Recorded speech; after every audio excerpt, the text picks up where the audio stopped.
자, 안녕하세요.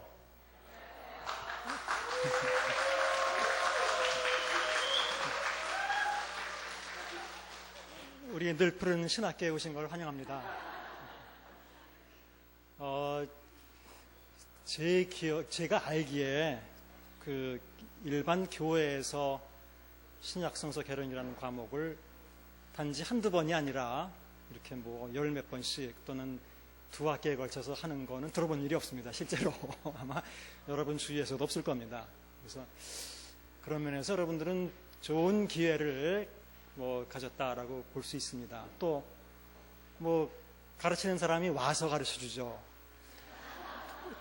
등록금도 비싸게 안 받죠. 어쨌든 다른 일반적인 다른 날을 또 시간을 들여야 되는 것도 아니고 주일날 온 김에 또 하는 거죠. 정말 편하게 공부를 하게 되었습니다. 편한 대신 핑계 댈 게 없어요. 그러니까 멀어서 못한다 그러니까 그냥 하여튼 열심히 한번 들어보세요. 신학교에서 강의하는 거를 해야 되는 게 한편으로는 부담되기도 해요. 왜냐하면 전문인들을 양성하는 그런 데서 하는 거니까. 그런데 다르게 생각해 보시면 여러분들은 이제 모르시겠지만 이 신약성서 개론이라는 과목은 조금 이따 소개를 드리겠지만 신학교에 입학을 하게 되면 보통 제일 첫 학기에 배우는 과목입니다.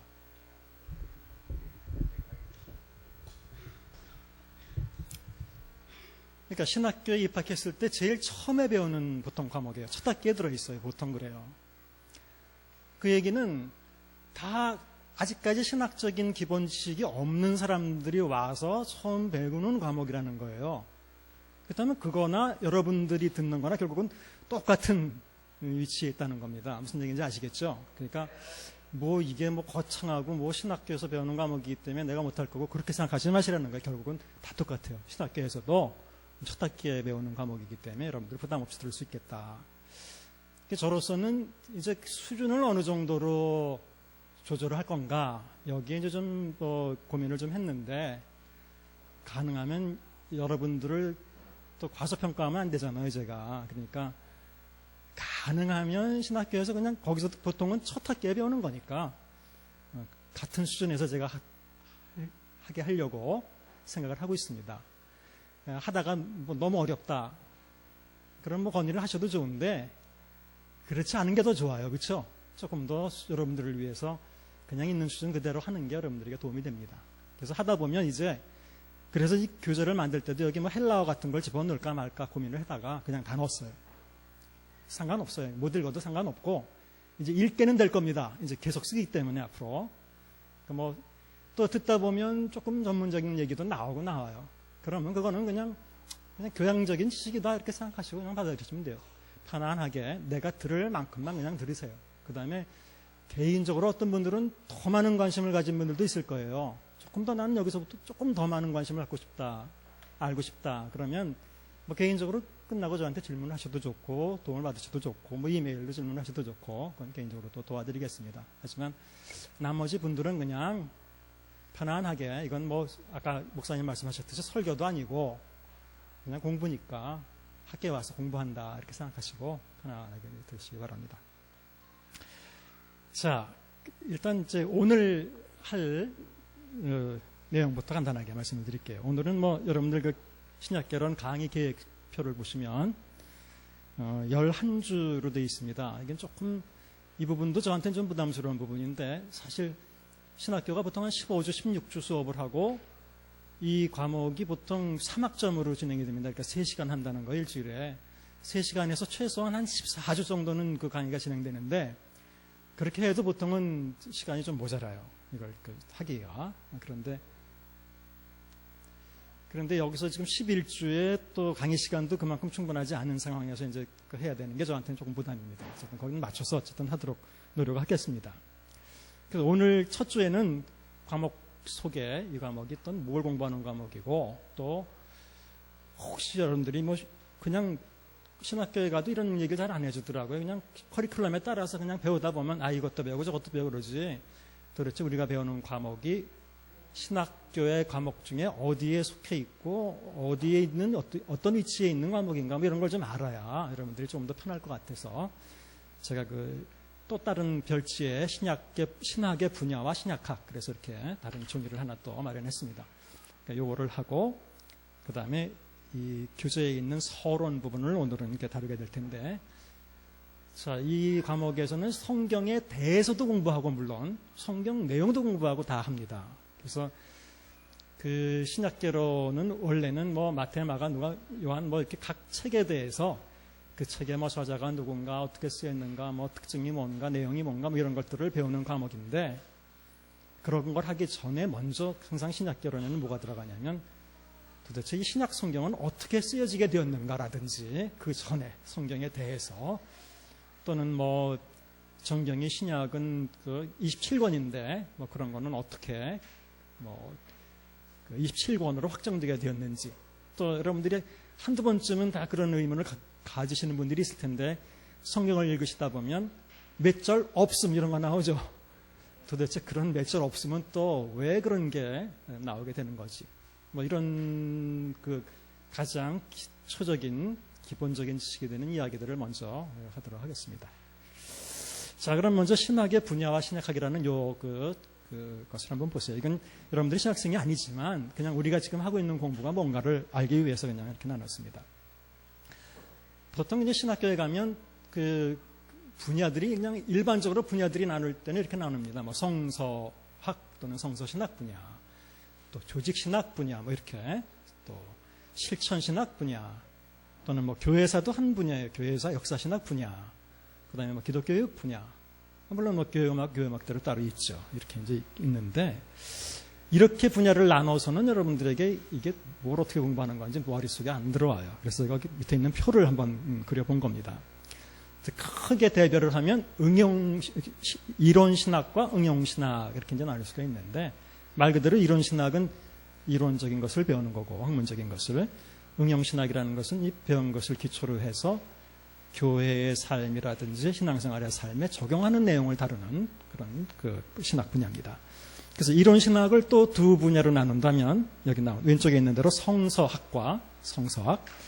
성서학은 두 개로 또 나뉘죠. 성경이 구약과 신약으로 있으니까 구약학, 신약학. 그 신약학의 동그라미 이렇게 색칠을 해놓은 것은 우리가 오늘부터 이제 배우려고 하는 게 이 분야에 들어가기 때문에 또 저희가 전공한 게 이거기 때문에 거기 이제 표시를 해놓은 겁니다. 우리는 그러니까 응용신학을 배우는 게 아니라 이론신학 중에 가장 기본이 되는 성서신학 중에 신약학 중에 또 이제 신약 결혼을 배우게 되는 겁니다. 자, 이것은 성경을 배우는 가장 기초적이고 이론적인 학문이에요. 그렇기 때문에 신학교에 들어가면 제일 먼저 배우는 과목이 됩니다. 요거를 조금 발전시켜서 논리적으로 또는 철학적으로 어떤 주제를 정해서 그걸 좀 체계화시켜 놓은 거 또는 교리를 만들어 놓은 거 이런 것이 그 다음에 나오는 조직신학이라고 하는 과목입니다. 시스테매틱 티올로지. 굉장히 사실은 같은 이론신학 분야에 있지만 접근하는 방법도 다르고 사실은 결과물도 다르고 좀 많이 다릅니다. 우리 신약학이라고 하니 성서학을 접근하는 그 학문 방법은 주로 역사적인 접근이나 우리는 문학적인 접근이나 이런 것들을 많이 하는 편이고 조직신학을 접근하는 방법은 주로 철학적이거나 논리적이거나 이런 접근을 더 많이 합니다. 그래서 이게 조금 방법이 달라요. 내용도 물론 다르고 나중에 필요할 때 말씀드릴게요. 아주 쉽게 얘기하자면 여러분들이 교리를 많이 알고 계시죠?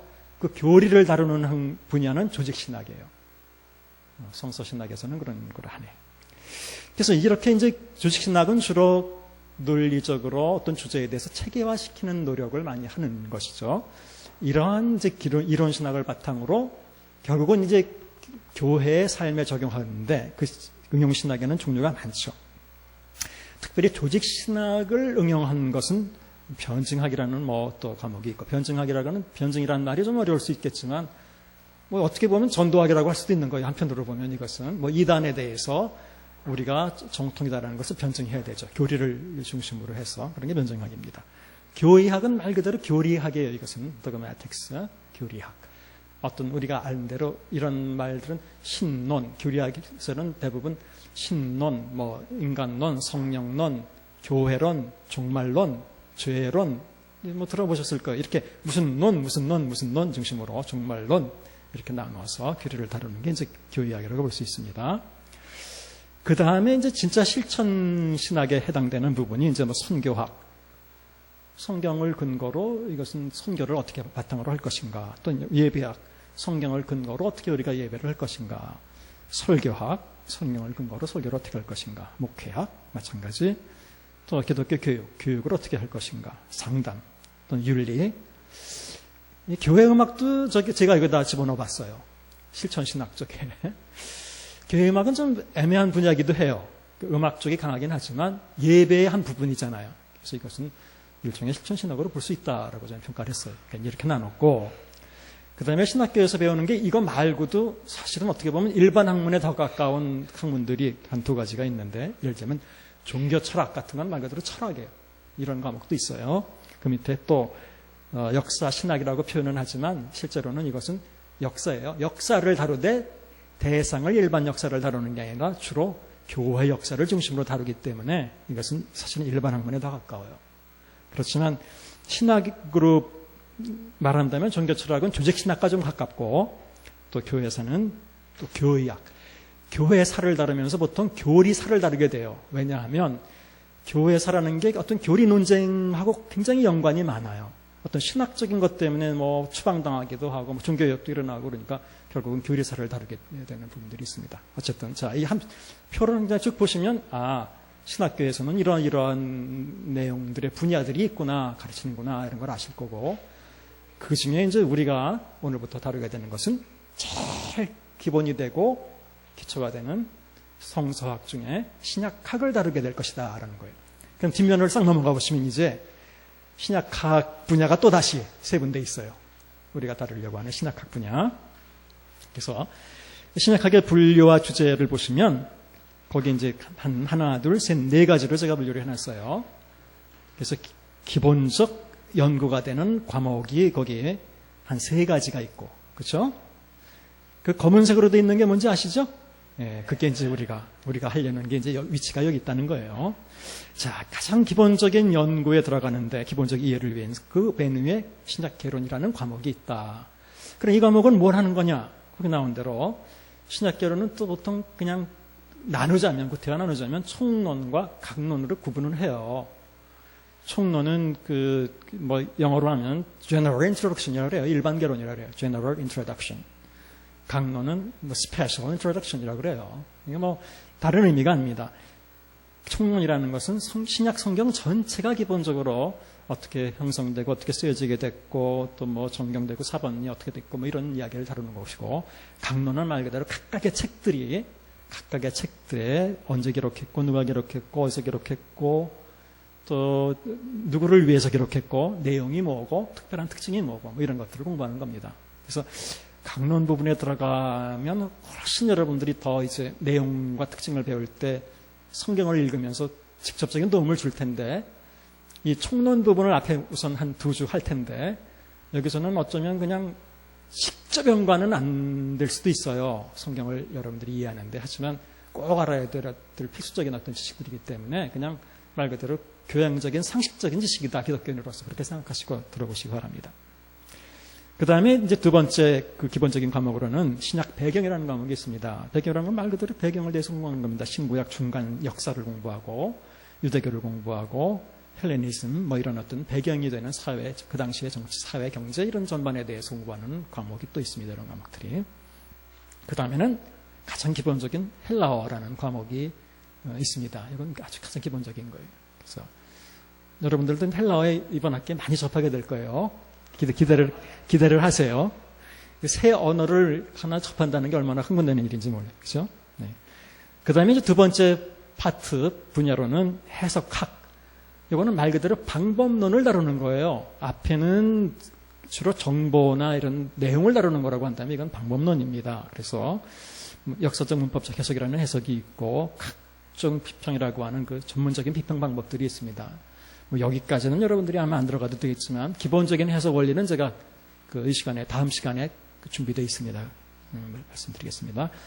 그 다음에 세 번째 분야는 석의라고 하는데 이런 표현을 우리가 쓰는데 영어로 하면 exegesis. 이건 말 그대로 위에 있는 기본적인 개론적 연구와 배경과 헬라어를 기초로 해석학 방법론을 적용해서 실제로 성경 한 구절 한 구절 한 구절을 해석해내는 게 이제 석이라고 하는 거예요. 이거 말 그대로 이건 이제 이 안에서 또 응용한 거죠. 응용해서 적용하는 거죠. 그래서 마태복음 1장 1절부터 쭉 해석해 나가는 거예요. 이것도 하나의 과목이에요. 근데 이거는 앞에 두 개의 과목을 들어야 그 다음에 할 수 있겠죠. 그렇죠? 네, 이렇게 이거까지 갈 수 있으면 굉장히 좋죠. 그렇죠?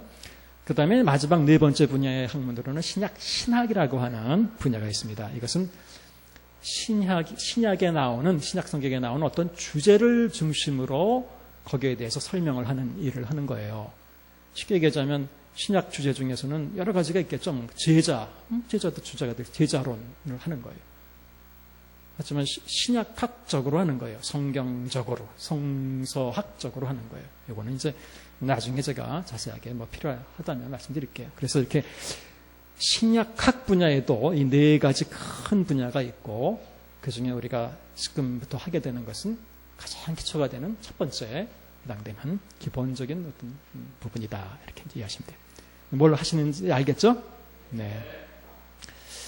여기에 신약학에 나온 모든 분야의 과목은 제가 다 강의하고 하기도 했고 할 수도 있고 그런 과목들이니까 모르겠어요. 저는 이제 우리가 이렇게 시작한 공부가 언제까지 진행될지는 잘 모르겠어요. 그거는 일단 다음 학기 공부는 이번 학기 끝나고 나서 제가 한번 결정을 하는 게 좋지 않겠나 이런 생각이 드는데 하여튼 시작을 해보겠습니다. 자, 그럼 교재를 펴서 시간이 없으니까 3쪽을 펴시면 서론 이렇게 나옵니다.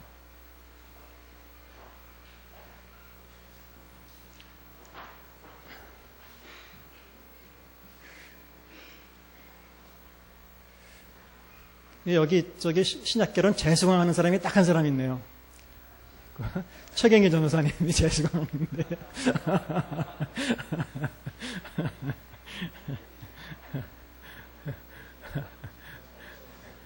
근데 오래돼서 진짜 옛날 아마 전설처럼 들릴 거예요. 잘 기억이 안 날 거예요. 자, 서론에 이제 처음에 보면 성경의 성격이라는 것부터 나옵니다. 항상 강의를 시작할 때 이 부분을 먼저 제가 말하는데 이유는 성경이 기본적으로 어떤 성격을 가지고 있는지를 알아야 우리가 학문적으로 접근할 수도 있고 어떻게 이해해야 되는지 방법이 나올 수 있고 하는 거예요. 그러니까 더 쉽게 말씀드리자면 이런 질문을 쓴 이유는 다른 질문으로 제가 바꿀 수 있어요. 성경은 기도만 하면 잘할 수 있다. 1번. 성경 아니다. 성경은 우리가 연구해야 잘할 수 있다가 2번이에요. 어떤 게 맞는 것 같아요? 네? 2번이죠. 그러니까 대표적으로 우리가 이제 그런 예를 들어요. 어떤 사람이 예루살렘으로서 여리고로 가다가 황도를 만났다. 근데 성경을 읽다가 이 사람이 예루살렘에서부터 여리고까지 거리가 도대체 몇 킬로나 될까? 그래서 그때부터 이 사람이 기도를 하기 시작해요. 도대체 하나님, 여기서 여기까지가 몇 킬로가 되는지 알려주십시오. 이게 정상적인 방법이냐? 아니면 빨리 성서 지도를 찾아서 예루살렘부터 여리고까지를 자로 잰 다음에 거기 축적이 나오니까 축적을 25,000분의 1이거나 25,000을 곱해서 어떤 게 더 빠른 방법이냐 말이에요. 그러니까 바로 이제 그런 문제를, 왜냐하면 여기도 지금 그렇게 보통 생각하시는 분들이 있겠지만 신학교 와서조차도 그렇게 생각하는 사람들이 있어요. 성경을 학문적으로 연구하는 것은 필요 없는 것이고 해서 뭐하냐. 기도원에 와서 기도하면 되지. 그 참 진짜 한심한 이야기예요. 그것은 정말. 그러니까 성경을 학문적으로 접근하는 것이 타당하다 또는 필요하다 이런 얘기를 하고 싶어서 성경의 성격에 대한 그런 질문을 한 겁니다. 성경을 우리가 정의할 때는 이렇게 정의해요. 하나님의 말씀이다. 그거는 그냥 너무 일반적인 정의고, 성경은 하나님이 자신과 자신의 뜻을 보여주신 자기 계시의 책이다, 기록이다. 이렇게 우리는 정의합니다. 이건 이제 신학교라는 컨텍스트에서 우리가 정의하는 일반적인 정의예요. 성경은 주로 하나님과 하나님의 뜻을 보여주는 책이고, 중요한 것은 그것을 보여주신 자기 계시의 책이다. 이게 이제 자기 계시란 말과 책, record, 책이라는 말이 중요한 말입니다. 그래서 그 밑에 일단 계시에 대해서 좀 우리는 계시 받았다 이런 말을 많이 하는데 계시가 원래 무슨 뜻이냐? 뭐 거기 이제 드디어 영어도 나오고 Revelation, 그다음에 아포칼립시스라고 하는 뭐 그 헬라어도 나옵니다. 헬라어를 읽는 거는 다음에 가르쳐 드릴게요. 다음에 한 번 할 때마다 조금씩 가르쳐 드릴게요. 그래서 이 아포칼립시스라는 것은 그 동사, 헬라어 동사 아포칼립토라는 동사에서 나왔는데 이 말의 원래 뜻은 드러낸다, reveal, 보여준다, 벗긴다, 거기 나온 대로 uncover라는 말 그대로 뚜껑이 있는데 뚜껑을 여는 걸 얘기하는 거예요. 덮여 있는 것을. 또는 커튼 같은 게 베일이 쳐져 있는데 unveil, 베일을 연다, 뭐 이런 뜻이에요. 그러니까 계시라는 말의 뜻은 말 그대로 보여주는 거예요. 그 말은 이런 말을 가지고 다시 정의를 하자면 성경은 어떻게든지 하나님이 자기와 자기 뜻을 보여주려고 노력하는 책이었다는 얘기죠. 이거 굉장히 중요한 부분이에요. 보여주려고 한다. 감추려고 한다는 게 아니라 재밌게도 보여준다 하고 감춘다는 말이 영어에서는 보여준다는 건 reveal이고 감춘다는 건 conceal이에요. 굉장히 그 스펠링이 사실 비슷해요. 앞에 조금만 다르고 헬라어로도 굉장히 비슷해요. 거기 보시면. 그래서 이게 정말 보여주고 감추는 게 하나 차이인데 어쨌든 성경은 하나님이 어떻게든지 그걸 통해서 자신을 보여주려고 노력하신 책이다라는 걸 잘 이해하셔야 돼요. 그렇다면 또 하나의 질문을 드릴게요. 최초의 독자들에게 거기 밑에도 있지만 원래 성경이 처음 쓰여졌을 때 구약은 이스라엘 백성들이 읽었을 거 아닙니까? 신약 성경은 바울이 쓴 책들은 데살로니가전서는 데살로니가 교인들이 읽었을 거 아닙니까? 그 교인들이 읽기에 어려운 책이었을까요? 아니면 쉬운 책이었을까요? 쉬운 책이었을 것이 분명합니다. 어떻게든지 성경이라는 것은 이해하게 하기 위해서 쓴 책이지 그걸 이해하지 않게 하기 위해서 쓴 책이 절대로 아니거든요. 그런데 성경에는 마태복음서에는 비유도 많이 나오죠. 근데 비유도 우리가 지금 이해할 때 좀 어려울지 몰라도 90대 사람들은 오히려 우리가 보통 예화를 어떤 걸 설명하기 위해서 예화를 들지 않아요? 예화를 드는 이유는 포인트를 더 분명하기 위해서 드는 거예요? 더 불분명하게 하기 위해서 드는 거예요? 그러면 똑같은 거예요. 그러니까 사실 그 시대 사람들에게 비유를 든 것은 더 이야기의 본질이나 포인트를 분명하게 해주기 위해서 든 거란 말이에요. 하지만 우리들이 그걸 지금 이해하지 못한 컨텍스트가 달라졌기 때문에 여러분들 죄송하지만 요즘 개그 콘서트나 이런 걸 보시면 그게 웃기는지 안 웃기는지 거기 똑같이 웃기면 아마 젊은 세대에 여러분들이 속할 것일 것이고 우리가 소위 코드가 다르다 그러죠. 우리 코드에는 그게 별로 안 웃겨. 저걸 왜 웃나 저거 가지고 이런 생각이 들 정도로 코드가 다른 거죠. 그러니까 결국은 그 시대 사람들에게는 성경이 아주 쉽게 읽혀질 수 있었을 책이라는 말이에요. 사실. 근데 이제 우리에겐 어려워졌어요. 그 이유는 잘 아시겠지만 어쨌든 간에 성경은 쉽게 쓰인 것이다. 한때 그 헬라어를 연구하는 학자들이 여러분 헬라어에는 보통 크게 두 가지로 방언을 나눠요. 에틱 방언이라고 그리스 아테네에서 주로 쓰던 도시 사람들이 있었고 또 글 쓰는 우리가 잘 아는 소크라테스나 이런 어떤 철학자들이 글을 쓸 때 썼던 고급 헬라어가 있어요.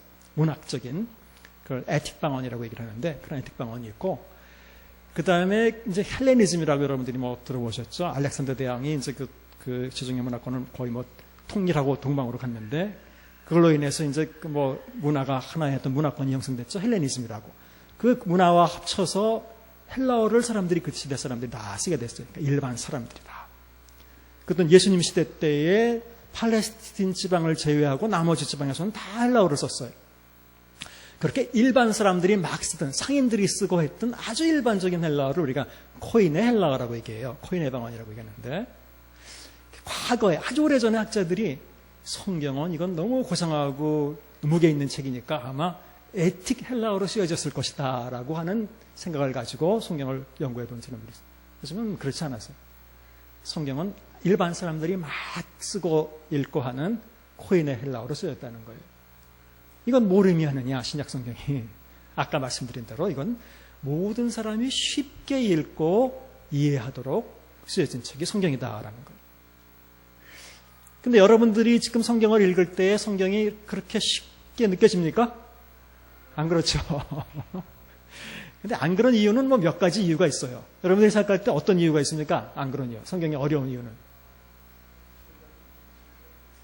이제 일단은 우리나라 책도 옛날 책은 우리 고문 배우잖아요. 말도 달라지고 어려워요. 해석해야 돼요. 우리나라 책도.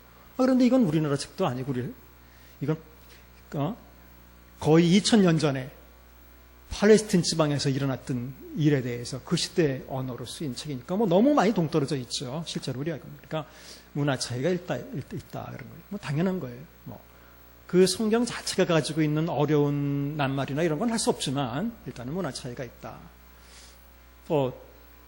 그러면 이 문화 차이를 어떻게 좁히고 극복하느냐? 이것만 좀 많이 극복한다면 조금 더 가까워질 수 있잖아요. 그래서 이제 배우는 거예요, 이런 거를. 그래서 이런 문화 차이를 없애고자 원래 원어의 뜻은 이런 것이고 그 시대에는 이렇게 생각했을 것이고 원래 이것은 이거를 의미했고 이런 것들을 배우면 되는 거예요. 그래서 이런 어떤 해석이나 공부가 필요하다는 거예요. 사실은 그리고 또 하나 여러분들에게 성경이 어려운 이유 중에 또 하나는 여러분들이 간과하고 있는 아주 단순한 이유 중에 하나는 우리 성경 번역이 지금 좀 적절하지 않게 아직도 개역개정판이 나와 있지만 아직도 옛날 말을 그대로 쓰고 있잖아요. 아직도 이르되 가로대를 이르대로 바꾸고 개정했다고 이렇게 했는데 그건 큰 문제예요. 그 문제는 이제 다음 주에 좀 더 집중적으로 이제 다루게 됩니다. 어쨌든 성경은 사실은 원래 독자들에게 쉬운 책이었단 말이에요. 하지만 우리에게 어려워진 이유는 그만한 문화적인 갭, 지리적인 갭, 시간적인 갭 이런 여러 가지 갭들이 있기 때문에 그런데 그래서 우리가 목표는 그런 갭들을 조금만 좁히면 이런 공부를 통해 조금만 좁히면 조금 더 성경에 우리가 가깝게 접근할 수 있다는 거예요. 그건 기도해서 되는 게 아니에요, 사실은. 그래서 성경은 물론 하나님의 책이기 때문에 성경을 진짜 몸으로 이해한다. 그거는 머리로 이해해서 되는 거 아니에요. 성경은 성경대로 살아봐야 이게 진짜 진리구나 그런 걸 진짜 알아요. 정말 겸손하게 자기를 낮추고 양보해보고 그래야만 성경이 정말 낮추는 사람이 하나님께서는 하늘에서는 큰 자다 이런 게 뭔지를 알 수 있을 거 아니에요. 그건 머리로 이해한다고 되는 게 아니에요. 그런 면에서 성경은 하나님적인 책, 신앙적인 책이기 때문에 신앙으로 받아들여야 되고 순종하는 마음이 있어야 더 잘 이해할 수 있는 건 사실이에요. 그런 부분들이 분명히 있어요. 진짜 내게 되는 겁니다. 그것은 그냥 이렇게 무슨 학문적인 자세로만 성경을 본다고는 진짜 내게 될 수 없어요. 그런 부분도 있겠지만 제가 오히려 더 강조하고 싶은 것은 그 뒤에 있는 인간적인 성경을 잘 봐라 말이에요. 성경의 구약부터 신약까지의 전체적인 내용 중에 천상에서 일어나는 일들을 우리에게 전해주고 있는 건 얼마 안 돼요. 요한계시록이나 이런 데 조금 있는 것을 제외하고는 나머지는 다 구약과 보면 다 실제로 있었던 이스라엘 역사예요.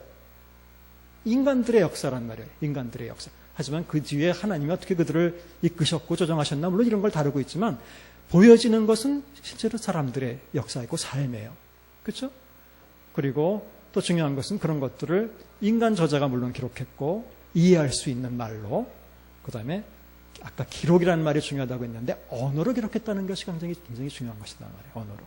쉽게 얘기하자면 우리는 기독교적인 경전, 성경을 가지고 있는 것이지 무슨 어떤 사람이 계시를 받아서 그냥 꿈을 보여줘서 가지고 있는 것도 아니고 환상을 가지고 있는 것도 아니고 이건 명백하게 기록된 문자로 우리에게 하나님이 계셔 주셨다. 이건 굉장히 큰 우리에게 축복이죠. 그래서 하지만 그 문자는 또 무슨 하나님적인 천상의 문자가 아니라 아주 일반 사람들이 막 쓰던 그런 문자로 우리에게 성경을 주셨다. 이것도 굉장히 축복이죠. 그래서 그 문자를 잘 우리가 이해하고 접근한다면 그렇다면 성경을 조금 더 접근할 수 있겠다라고 하는 그런 이제 우리가 기본적인 전제를 가지고 성경을 공부하는 게 됩니다. 자, 바로 이제 그 밑에 주제로 두 번째 주제로 들어가죠. 신약 성경의 형성. 자, 구약하고 신약하고 다른 점이 이제 이런 점인데, 여러분 구약 성경은 보통 BC 한 1500년경부터 기록되기 시작했다라고 이렇게 봅니다. 그래서 BC 한 4세기 정도까지도 계속 기록되고 있었는데, 신약 성경은 이제 제일 처음에 기록된 게 여러분들은 잘 모르시겠지만 신약 성경 전체 중에서 제일 먼저 기록된 책은 혹시 어떻게 알고 계세요? 알고 아시는 분 있나요? 데살로니가 전서를 보통 제일 먼저 기록했다고 봅니다. 뭐 뒤에 나와요. 이것은 여러분들 성경에 있는 게 기록된 순서가 아니에요. 마태복음, 마가복음, 누가복음 이게 순서가 아닙니다. 절대로. 복음서 중에서는 마가복음이 오히려 제일 먼저 기록됐다고 봅니다. 신약 성경 전체 중에서 제일 먼저 기록된 책은 바울이 쓴 데살로니가 전서가 AD 한 51년경부터 이제 기록되기 시작했어요. 그리고 복음서가 실제로 나온 것은 마가복음이 제일 처음에 나온 것은 AD 70년경이라고 봅니다. 우리가 AD 70년. AD 70년은 이스라엘 역사에서 굉장히 중요한 사건이 있었던 해인데 그건 예루살렘 멸망 사건이 있었던 아주 중요한 해입니다. 예루살렘 멸망. 이스라엘 백성이 그때 멸망했어요. 그래가지고 나중에 독립할 때까지 나라가 없었죠. 자, 왜 구약은 보시면 모세에게 그렇게 모세가 하나님의 말씀을 받아서 기록하는 것도 나오고 예언자들이 하나님의 말씀을 받는 것도 나오고 그러는데 여러분 신약 성경은 아무리 읽어보셔도 나중에 요한계시록에서만 하나님께 계시를 받는 장면이 나오지 하나도 그런 얘기가 안 나와요. 그렇죠? 그러니까 또 예수님 말씀을 여러분들이 기억해 보시면 너희들 잘 설교 노트를 잘 기록했다가 후세에 전해라. 제자들에게 그렇게 말한 적이 없어요. 그렇죠? 뭘 기록해라라고 말한 적도 없고 예수님 스스로가 뭐를 기록했다는 얘기도 없어요. 단 한 번 땅에다 뭘 글씨를 쓴 적이 있긴 있는 것 같은데 그 글씨는 지워져서 무슨 글씨인지 아직까지 전해져 내려오고 있지 않아요. 그러니까 신약 성경은 좀 구약하고 그런 면에서 달라요. 그러니까 예수님 시대 때의 예수님의 생애를 기록한 게 아니라는 거예요. 오히려 복음서 중에 제일 먼저 쓰인 마가복음이 AD 70년이라고 말씀을 드렸는데 AD 70년이면 예수님이 30년에 돌아가셨다고 본다면 40년이나 흐른 다음에야 예수님 생애에 대해서 기록하기 시작했다는 거예요. 40년이나 흐른 다음에. 40년이면 뭐 짧은 그 시간이 아니죠. 도대체 왜 신약 성경은 바로 기록이 안 되고 40년이나 후에 돼서 복음서 같은 경우 기록되게 되었는가? 좀 그런 의문을 가질 수 있잖아요. 초기에 기독교인들은 바로 이런 기록물을 가질 필요가 없었다는 거예요. 그 이유는 이제 거기 써놨죠. 첫 번째, 그들에게는 이미 성경이 있었다.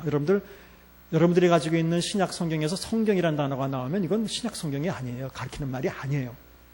구약 성경을 가르치는 말이에요. 왜냐하면 그 시대에는 아직 신약 성경이 나오진 않았어요. 다 나오진 않았어요. 한 번에 신약 성경이 쓰여진 게 아니잖아요. 각 저자들이 51년부터 쓰기 시작해가지고 요한계시록에 AD 100년쯤 95년이나 100년쯤 썼다고 보는데 그러니까 한 50년 동안 계속 이렇게 써가고 있던 상황이었었어요. 그럼 여러분들이 그 디모데후서 3장 16절에 보면 이 뒤에도 나오지만 모든 성경은 하나님의 감동으로 된 것으로 아시죠? 거기서 모든 성경은 뭘까요? 구약이죠. 그때는 신약이 없었어요. 그때는 아직 신약이 없었어요. 쓰여지고 있는 상황이었고 아직도 중간에 뿐만 아니라 쓰여지고 있는 것마저도 아직 성경이라고 하는 위치에 올라오지 않았을 때예요. 바울이 제일 처음에 편지를 썼을 때 데살로니가서 같은 걸 썼을 때 최초의 교회에서는 그건 바울이 쓴 목회자가 쓴 서신 그냥 편지였었죠. 그러니까 나중에 시간이 지나면서 또 읽혀지고 또 보존되고 전달되고 나중에 이제 뭉쳐서 이것이 성경으로 인정을 받게 된 것이지 그걸 성경이라고 처음에 그러지는 않았어요. 그러니까 최초의 기독교인들은 성경을 필요로 하지 않았습니다. 왜냐하면 성경이 이미 있었기 때문에 그래요. 그때 말하는 성경이란 건 구약입니다. 그래서 필요 없었어요. 두 번째, 예수님 사건의 목격자들이 살아있었다. 이건 아주 중요한 거예요. 아니 쓸 필요가 없어요. 왜냐하면 아직 베드로도 살아있는데 살아있는데 뭘 써요? 얼마나 좋아요. 베드로 딱 데려다가 세워놓고 너 그때 예수님 부인할 때 얘기 좀 한번 해봐라. 그러면 세 번이나 부인하면서 본인이 눈물까지 흘리면서 얘기할 거 아니에요. 이게 저자 특강 아니에요, 진짜로. 예? 직접 와서 들으면 더 감동되고 또 하는데 뭐 그렇게 멀리 떨어져 있는 것도 아니고 그냥 그걸 기록으로 남긴다라는 게 필요 없죠. 굉장히 그 다음에 예수님을 따라다니던 베드로 말고도 사람들도 다 살아있고 이런 상황이었기 때문에 이것을 기록할 필요가 없었습니다. 또 세 번째, 이것은 아주 중요한 문제입니다. 여러분들이 여러분들이 중요하다고 생각하는 것과 제가 중요하다고 생각하는 게 굉장히 많이 다를 수도 있는데 이거 아주 중요한 겁니다. 이거 신약을 이해하는데 아주 중요한 거예요. 그 시대 사람들은 다 강한 종말론적인 기대를 갖고 살았습니다. 굉장히 중요해요. 성경은 그런 종말론적인 기대를 갖고 산 사람들이 쓴 책이에요. 특히 아까 제가 신약 성경 중에 제일 먼저 쓴 책이 어떤 거라고 말씀드렸어요. 복음서 중에고 그거는 데살로니가 전서라 그랬죠. 오늘 목사님이 데살로니가 후서를 인용하셨죠. 바로 데살로니가 전후서가 특히 제일 먼저 쓰인 책으로서 그 안의 내용을 잘 보면 예수님 곧 오실 거라고 기대하고 있어요. 그때도. 그러니까 데살로니가 전서도 그렇고 후서도 그렇고 사람들이 예수님 오시니까 곧 오실 테니까 우리 일도 하지 말고 무슨 다미 선교회나 무슨 과거에 뭐 역사상 그런 거 많이 있었죠. 일 안 하고 이제 곧 오시는 거니까 무슨 이제 그런 문제가 생겼던 거예요. 그러니까 초기에 기독교인들은 예수님이 곧 오실 거라고 생각했어요. 그런데 이것은 그들이 뭘 잘못 생각했기 때문에 문제가 아니라 실제로 예수님이 하신 말씀이나 이런 속에 그런 것들을 많이 내포했어요. 여러분 침례자 요한이 여러분 침례 요한이라고 하는데 제가 이제 여기도 나오고 이제 앞으로 배울 때는 침례 요한이라는 건 번역을 잘못한 거예요. 사실은 침례자가 맞아. 침례 요한이 말이 안 되는 얘기. 침례 베프티스트예요. 침례하는 사람, 침례자 요한이 제일 처음에 와서 선포한 내용이 뭐였었어요? 뭐라고 전도했나요? 회개하라, 천국이 가까웠다. 가까웠다는 건 완료형으로 되어 있어요. 가까이 와 앵기켄, 가까이 와 있다는 거예요. 이미 가까이 와 있다는 거예요. 코앞에 와 있다는 거예요. 닥쳐와 있다는 거예요. 예수님이 제일 처음에 하시는 말씀은 뭐예요? 공생에 똑같죠? 마태복음에 똑같이 나와요. 회개하라, 천국이 가까이 와 있다. 이건 그 다음에 그 뒤에도 읽어보면 회개에 합당한 열매를 맺고, 그렇죠? 네? 회개에 합당한 열매를 맺으라고 그래요. 그럼 열매를 맺지 않는 나무는 어떻게 된다고요? 네. 불에 던진다 그랬어요. 이건 심판을 상징하죠, 그렇죠? 하나님이 통치하는 시대가 가까이 왔다. 이미 가까이 와 있다. 이거 회개 안 하면 지금 이건 그건 필요 없어서 불에 던질 것이다. 심판할 것이다. 그 사람들에게 이런 메시지가 어떻게 느껴졌을 것이냐. 이제 종말이 가까웠구나. 하나님이 이제 통치하시는 그 시대가 구약부터 기대했던 그 시대가 이제 온 거구나. 이렇게 이제 상상할 수 있었어요. 그 다음에 예수님께서 굉장히 좀 모호한 말씀도 하셨어요. 여기 서 있는 자 중에서 죽지 않고 인자가 왕권을 가지고 오는 것을 볼 자도 있을 것이다. 이게 좀 해석이 쉽지 않은 구절이거든요. 그런 구절들도 아마 그랬을 거예요. 당연히 그 사람들에게는 이제 곧 우리가 죽지 않고 예수님이 다시 재림하는 그 시기를 볼 거 아니냐. 사도행전에 넘어가 보시면 제자들이 그렇게 예수님이 이제 부활하셔가지고 제자라고 얘기할 때 그런 질문을 한 걸 여러분들이 기억하실 거예요. 주께서 이스라엘 나라를 회복하심이 이때니까 이렇게 물어본 구절이 여러분들은 사도행전 1장 6절에 아마 나올 거예요. 이때니까. 얘네들은 예수님이 부활하시니까 이제 그러면 이스라엘 나라를 회복하신 그런 시기가 이제 지금 온 겁니까? 이렇게 새 시대가 왔다고 생각한 거예요. 가장 결정적으로 사람들에게 이런 종말론을 갖게 한 사건은 사실은 오순절 사건이에요. 이건 아주 중요한데, 신학적으로 아주 중요한 건데 여러분들 잘 이해하셔야 돼요. 자, 오순절 날 아주 정말 독특한 경험을 했죠. 그 많은 사람들이 다 성령을 받았어요. 이건 최초로 성령이 인간에게 내재하게 된 사건이에요. 그전에는 예언자들이나 이런 사람들에게 잠깐 성령께서 그 사람들을 빌어서 쓰시기도 하고 그랬지만 성령이 아예 내려와서 사람들 속에 이렇게 거주하는 일은 없었어요. 그건 인류 역사상 처음 있었던 일이고 처음 한 번밖에 없는 일입니다. 그것은. 그 오순절 사건은 또 있는 일이 아니에요. 그건 한 번 들어와서 사람 내주하기 시작한 그 처음 사건이에요. 놀라운 사건이에요. 그 처음 사건이기 때문에 말 그대로 사람들이 다 뭔가 something happened.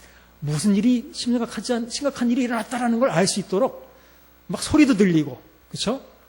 막 또 표적으로 방언도 막 하고, 또 불의 혀가 칠까 막 갈라지는 게 보이기도 하고, 가시적이고 가천적으로 성령이 이제 임했죠. 한번 심각한 사건이 일어났어요.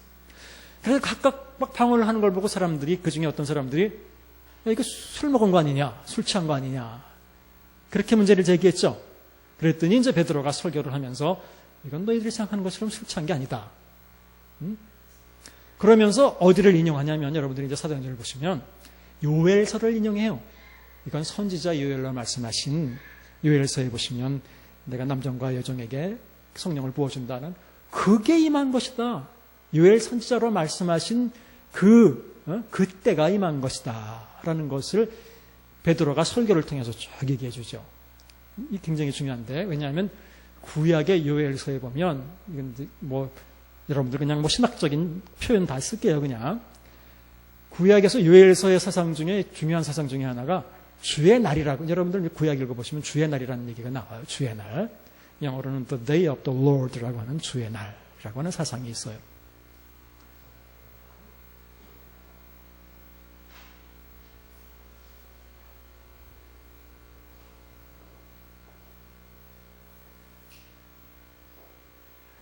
주의 날이면 그냥 주의 날이지 그게 뭐 그렇게 중요하냐. 이거 하나의 어떤 개념이기 때문에 그래요. 중요한 거기 때문에 그래요. 그러니까 주의 날은 그 사람들이 볼 때는 원래는 하나님이 그들을 구원해 주시는 날로 기대를 하고 이스라엘 백성들은 항상 주님의 날이 와야지 그랬는데 재밌게도 예언자의 입을 통해서 또 하나님 또 이 주의 날은 너희들이 기대하는 것처럼 단순히 구원의 날이 아니라 또 심판의 날이 될 것이다. 이렇게 외치기도 하고 어쨌든 간에 이것은 그런 마지막 때를 가리키는 메시아 시대의 마지막 때를 가리키는 그 표현이에요. 이것이 그런 독특한 일반적인 표현이 아니라 이것은 전문 용어예요. 자, 그렇다면 구약과 베드로가 아까 요엘서를 인용해서 요엘 선지자가 말씀하신 것이 이루어졌다라고 얘기를 했는데 그 얘기는 요엘 선지자가 예언한 그 주의 날이 온 거다 이런 얘기예요. 그렇게 이해했다는 거예요. 그러니까 사람들은 더더욱 야 이거 이제 마지막에 가까웠구나 이렇게 생각한 거예요. 그래서 한편으로는 이런 해석도 있을 수 있어요. 그러니까 사람들이 다 교회에 맨날 모여서 재산 다 팔아서 서로 나눠 쓰고 이런 말 하면 좀 조심스럽지만 다미선교회 아까 말씀드린 것처럼 공동체 생활하고 과거부터 역사적으로 이렇게 좀 이단적인 종말론을 강조하는 데가 이런 공동체 생활 같은 거 많이 하죠. 그렇죠? 네, 그렇게 연관이 될 수도 있어요. 한편으로는. 어쨌든 간에 강한 종말론적인 기대를 갖게 된 이유 중에 아주 중요한 사건은 어떻게 보면 오순절 사건이다라는 거예요. 오순절 달. 그러니까 자, 이제 왜 이런 얘기를 하냐면 종말이 곧 올 거라고 생각하는데 뭘 기록으로 남겨요. 이거 한번 생각해 보시는 거예요. 그러니까 신약을 쓸 필요가 없었다는 거예요. 종말이 곧 오는데 얼마 안 있으면 예수님 다시 오시는데 아이고 뭘 기록으로 남겨요. 더더군다나 재밌게도 예수님이 제자들을 전도여행 보내시고 그러면서 또 나중에 너희들이 박해를 받게 될 것이다 라고 할 때 뭐라냐면 무슨 말을 해야 될지 염려하지 말아라 다 그랬어요. 왜냐면 예수님께서 하신 말씀을 다 기억했다가 기록해둬라. 그래서 정말 적절한 말을 잘 찾아서 써라. 이렇게 얘기 안 하고 뭐 기억할 필요도 없어요. 애써서 성령께서 다 필요할 때 생각나게 해주실 테니까 걱정하지 말고 그런 어떤 구절들도 기록하는 것을 지연되게 만드는 어떤 상황이었다고 볼 수 있습니다. 그래서 이런 여러 가지 요건들 때문에 그 시대 사람들은 거의 종말이 곧 올 거라는 생각을 가지고 살았습니다. 실제로 그렇게 여러분들이 이해를 하셔야 돼요. 초대교회 사람들은 종말이 곧 올 거라고 생각하고 살았다. 강한 종말론적인 기대가 굉장히 중요한. 그 다음에 네 번째는 유대인들은 원래 구전으로 가르쳐요. 그러니까 서기관들이나 제가 듣기에는 서기관들이나 이런 사람들도 히브리 사람들은 성경을 완전하게 외워서 구약 성경이죠. 그것을 기록한다고 한자도 안 틀리고 외워서 기록한다고 해요. 그러니까 그 사람들은 원래부터 기록하는 습관을 전문적인 서기관들이나 하고 있지 일반 사람들은 보통 갖고 있지도 않아요. 그러니까 그런 것도 문제고. 그 다음에 다섯 번째 인쇄술이 당연히 그 당시 발전하지 않았고 여섯 번째는 박해로 인해서 안정된 장소나 사건이 원래 이렇게 불안정할 때 기록이 나오는 게 아니에요. 그렇잖아요. 평화 시기 때 안정될 때 이렇게 기록이 나오는 거예요. 원래 그런 거예요. 그래서 이런 요건들이 신약 성경이 예수님 시대 때 바로 나온 게 아니라 나중에 오랜 시간이 지나서 나오게 된 어떤 요건이었다. 그렇지만 상황이 달라져서 필요하게 됐다. 이런 상황이 바뀌었다는 거죠. 주 65년부터 70년 사이에 거의 모든 사도가 죽었죠. 우리가 잘 아는 요한 같은 경우를 제외하고는 사도들이 다 죽게 됩니다. 사도들이 죽게 되니까 그다음부터는 아까 말씀드린 대로 베드로를 부르고 싶어도 이제는 못 불러요. 이제 그것을 잊기 전에 빨리 기록해내야 될 필요를 느낄 수도 있었습니다. 그 다음에 기독교가 그리스 로마 제국으로 전파되면서 바울이 이방인들을 많이 전도했죠.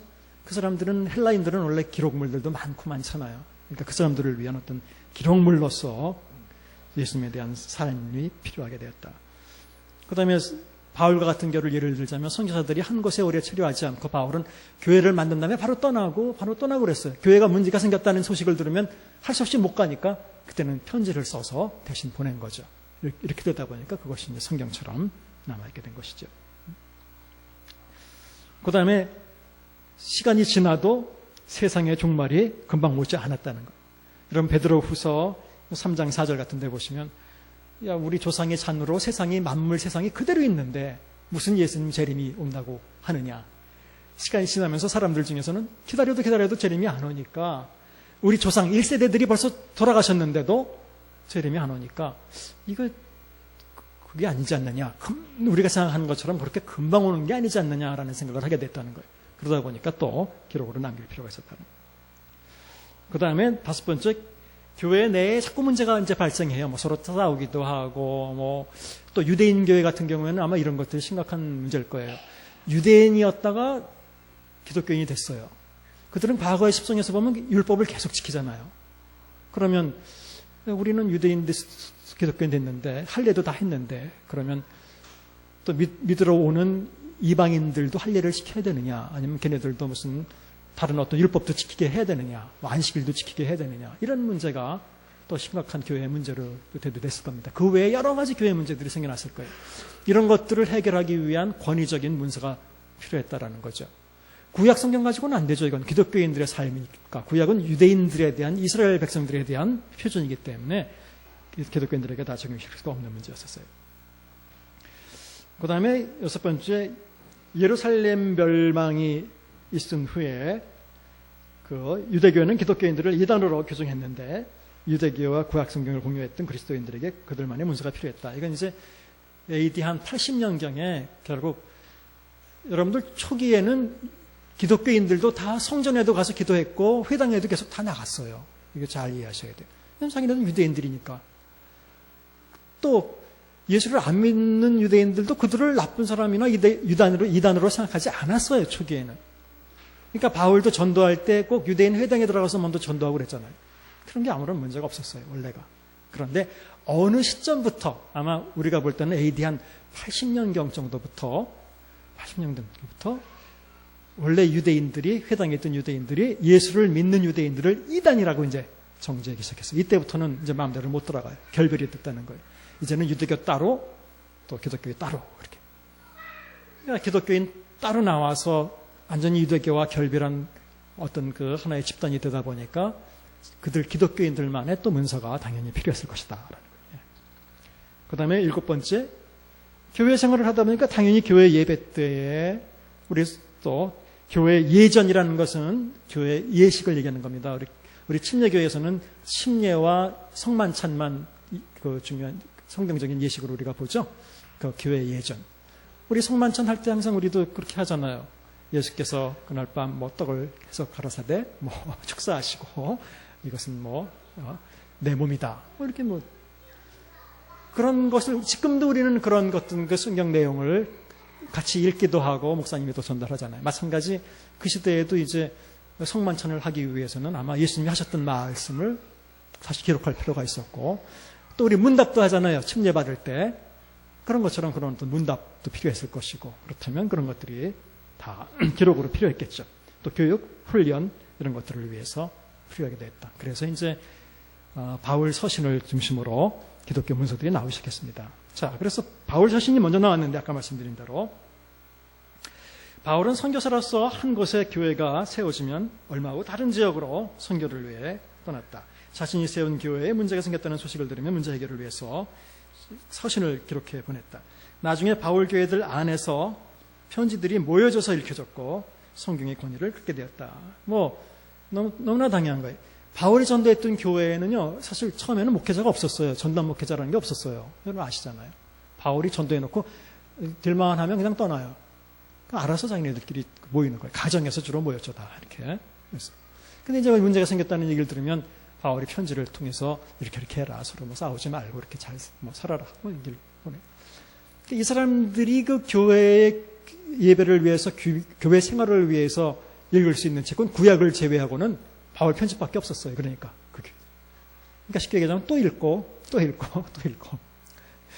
그런데 거기하고 조금 너무 멀리 떨어지지 않은 다른 교회에 또 바울이 보낸 편지가 있었다면 바울 교회에서 나중에는 서로 바꿔 읽기도 하고, 야 이거 원본 못 주겠으니까 베껴가라 그러면 가지고 사본으로 베껴서 가기도 하고, 이렇게 하다 보니까 나중에 이제 바울 편지들이 다 하나로 이제 묶여서 시간이 지나면서 자꾸 이렇게 묶여지게 되었고, 나중에는 이것이 이제 계속 교회에서 읽혀지다 보니까 성경으로 권위를 인정받게 되었다는 거예요. 그렇게 이제 바울 선생님이 쓰여졌고, 그래서 거기에 대강 쓰여진 연대들을 쭉 설명했고, 그리고 우리가 이 책에서 공부할 때는 이 쓰여진 연대 순으로 공부할 겁니다.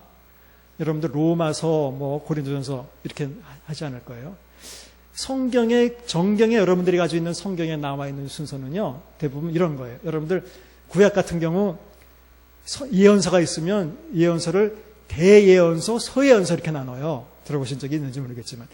그 나누는 기준이 뭔지 아세요? 대예언서하고 서예언서하고 분량 차이예요? 그냥 딴 게 아니에요. 진짜로 분량 차이. 분량이 큰 거 많은 게 대예언서고 조그만 게 서예언서. 여러분들이 생각해봐도 이사야, 예레미야, 여긴 길잖아요. 예? 이사야 66장 뒤에 가면 조그만 것 쭉 있잖아요. 그런 식이에요. 그러니까 더 확실하고 분명하고 크고 이런 책들이 앞에 나오게 돼 있고, 성경 전경이 있게 될 때, 그렇지 않고 쉽게 얘기하자면 좀 짧고 이런 것들은 다 뒤쪽으로 나가게 돼 있고 그런 거예요. 그러다 보니까 바울 서신 중에 가장 문제도 없고 정말 바울적인 성격이 잘 나타나고 분명한 거 로마서 아니에요. 그러니까 로마서가 제일 먼저 나온 거예요.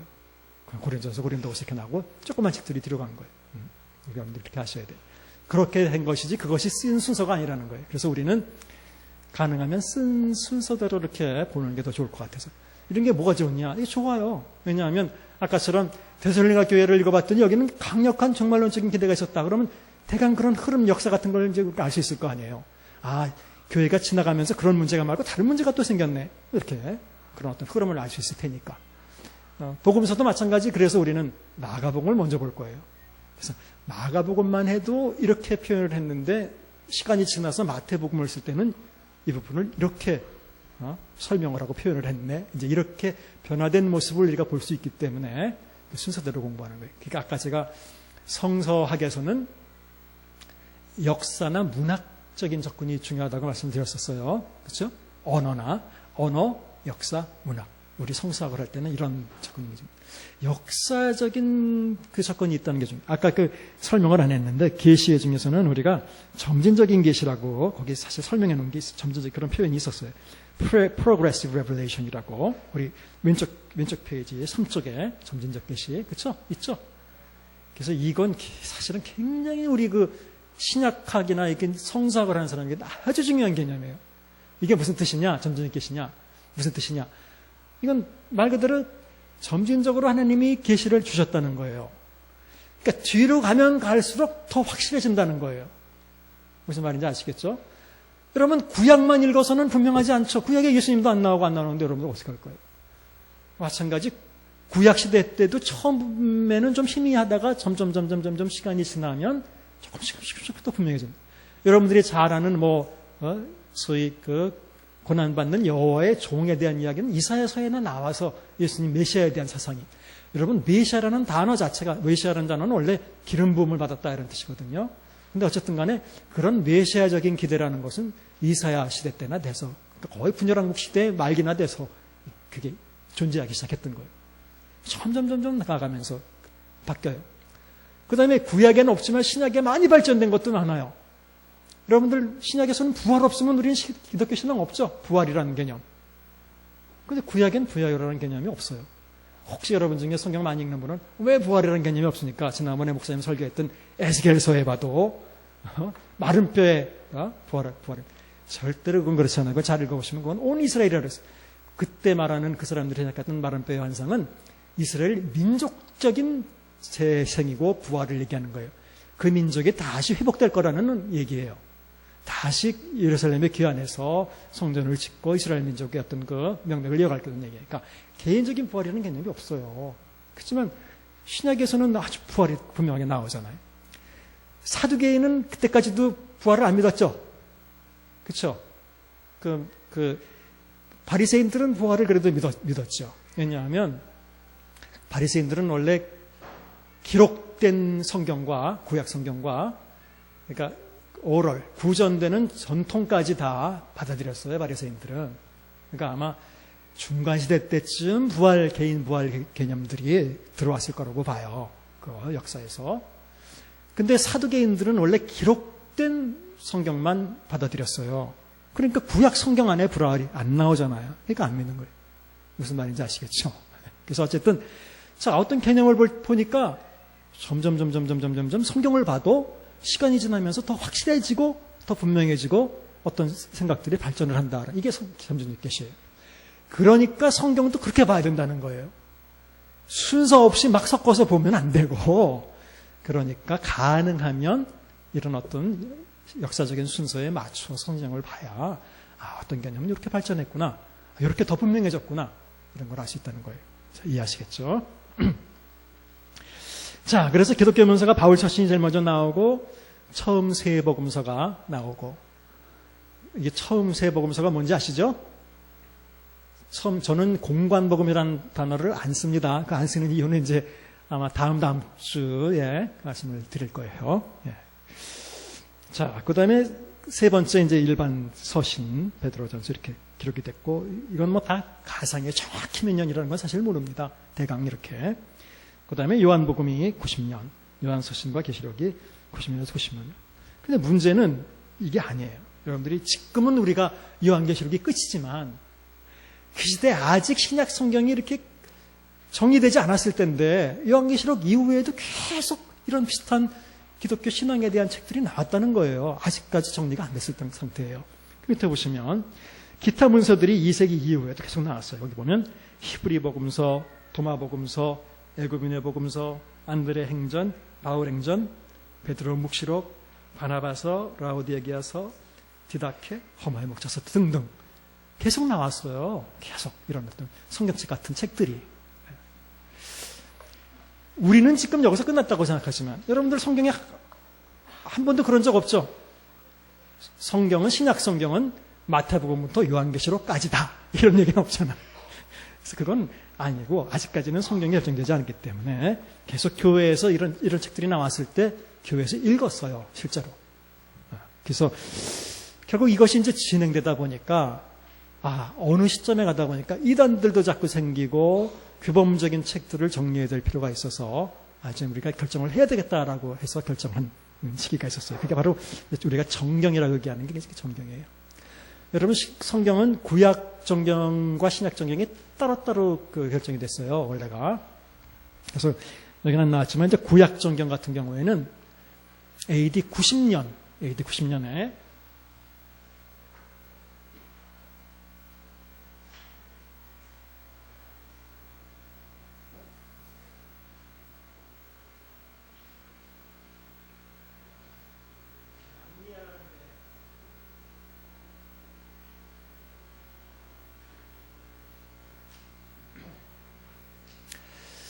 AD 90년에 얌니아 회의라고 하는 회의에서 결정이 됐는데, 이 얌니아 회의라는 건 유대인들 모임의 단체예요.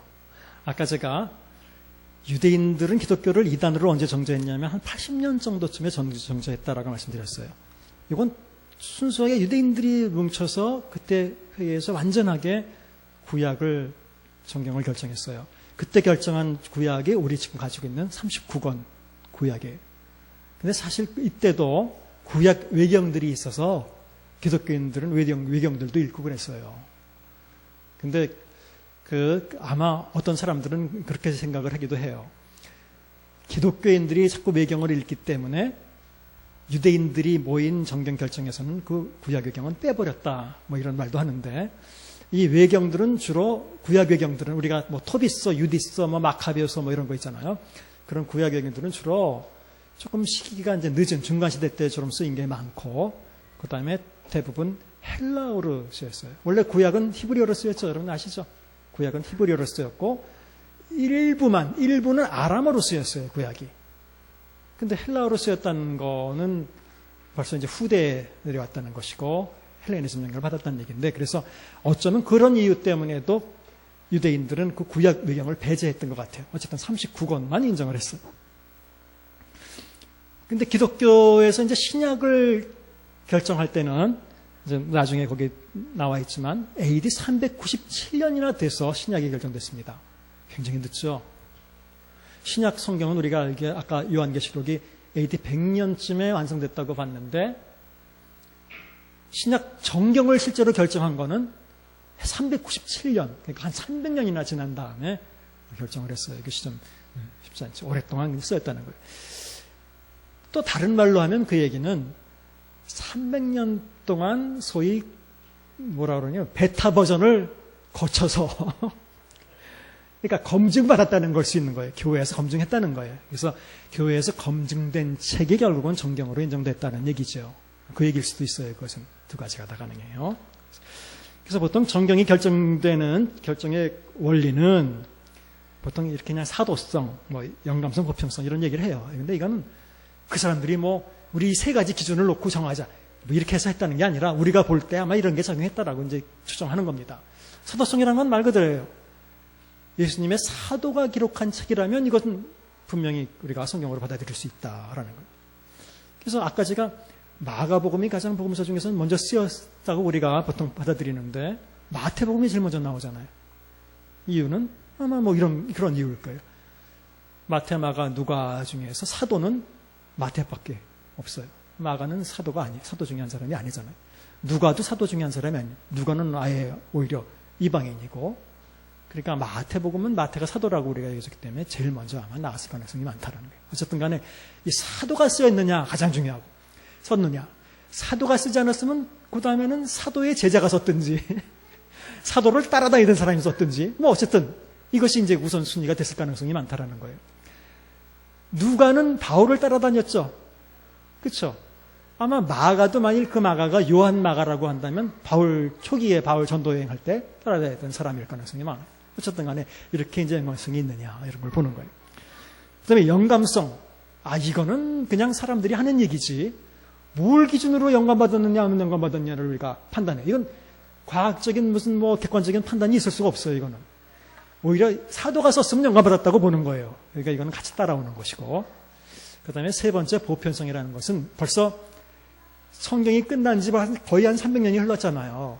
그러면 중요한 것은 교회들이 보편적으로 공예배 때 이 책을 사용했느냐 안 사용했느냐 이거예요. 즉 역사적으로 이것이 검증됐느냐 하는 게 그거예요. 전통적으로. 그래서 아마 우리 학자들이 볼 때는 이 세 번째 보편성이 가장 중요한 역할을 했을 것이다. 그러니까 교회에서 벌써 300년이나 계속 써 내려왔다는 것, 이것이 가장 중요했을 것이다. 그러니까 사실은 정경이 하나도 없던 데서 397년에 이것을 정경으로 정하자 그래서 회의에서 손들어가지고 정한 이런 게 아니라 이미 300년 동안 여러 교회들이 공통적으로 써오던 것을 이때 그냥 말 그대로 그냥 확정하고 인준한 것이죠. 그렇게 이해해야 되는 것이죠. 그래서 신약 성경이 397년 칼타고 회의에서 그 중간에 몇 번의 다른 어떤 회의를 거쳐서 결정됐습니다. 그래서 우리는 계속 그 전통을 이어받아서 구약은 39권, 그 다음에 신약은 27권을 읽는 거예요. 그런데 이건 말고 아까 제가 얘기한 허마의 목양서 이런 책들, 디다케 그런 거 개인적으로 읽을 수 있었어요. 허용했어요. 그 내용이 이단적으로 문제가 있어서 탈락된 게 아니에요. 그런 책들은 단지 여기에 나오는 아마 그 보편성, 오랫동안 교회가 읽어왔느냐 이런 데서 밀려서 그런 것이지 내용이 비신앙적이거나 뭐 그래서 그런 게 절대로 아니에요. 그래서 그 다음에 이제 가톨릭은 나중에 거기 나오지만 1546년 트렌트 회의에서 다시 결정을 하죠. 왜냐하면 기독교인들이 원래 그 구약 외경들을 읽었거든요, 많이. 그 다음에 특히 마카비서 같은 건 굉장히 중요한 책이에요. 수전절 때 실제로 많이 읽고 유대인들도 그랬던 책이에요. 그 중간시대 때 역사를 알 수 있는 중요한 책이에요. 그래서 천주교에서는 이때가 바로 16세기이기 때문에 종교개혁으로 우리 개신교는 떨어져 나왔을 때예요. 그러니까 이제 천주교는 천주교 나름대로 다시 교회를 통해서 결정을 하기를 구약 외경들을 제2정경으로 받아들이기로 한 거예요. 그래서 가톨릭 성경에는 구약 외경이 들어있는 거 아시죠? 네. 그것이 뭐 신앙적으로 문제가 있는 건 아니에요. 그러니까 혹시나 보통 일반 사람들 그렇게 많이 얘기하잖아요. 가톨릭은 이단이다. 왜 이단이냐? 뭐 다른 이유도 되지만 성경을 우리하고 또 다르게 다른 외경을 인정했기 때문에 이단이다. 그건 조금 우스운 얘기예요. 그렇게 말하는 거는. 그 구약 그 외경들은 초기 교회 기독교인들도 읽었다는 거예요. 유대인들도 읽었다는 거예요. 단지 교회에서 나중에 결정하기를 우리는 공예배 때는 이것을 쓰지 않는 걸로 하자. 뭐 이렇게 결정한 것 때문에 이제 그러니까 정경이라는 건 그런 겁니다. 자, 그래서 우리가 알고 있는 이제 27권이 나왔어요. 자, 근데 이제 그럼 성경이 확정됐으니까 우리는 이제 뭐 편안하죠. 근데 그렇지 않은 거예요. 문제는 더 심각한 문제가 지금부터 이제 나오는 거예요. 그러니까 사본이라는 문제. 꼭 뭐 그냥 상식적으로 꼭 알아둬야 되는 거예요. 네. 여러분 뭐 상식적으로 이런 정도는 아시겠지만 구약이건 신약이건 성경의 원본은 지금 한 조각도 없어요. 원래 최초에 뭐 모세가 썼든지 뭐 바울이 썼든지 뭐 마태가 썼든지 하는 원본은 하나도 없어요. 하나도 없어요. 그리고 아마 구약 같은 경우도 뭐 제일 오래된 사본이래 봤자 정말 뭐 그 AD 1세기나 뭐 훨씬 이전의 사본들은 찾기 토판 같은 거는 뭐 있을 수 있을지. 신약 같은 경우 사본이라도 제일 오래된 건 물론 조각으로 난 사본들이 있는데 그건 뭐 AD 보통 한 2세기경 또는 1세기만 할 것도 뭐 파피루스 조그만 뭐 조각 같은 거는 있지만 없어. 다 사본의 사본이고 사본의 사본이 없어요. 이게 이제 우리에게 어떻게 보면 더 큰 문제예요.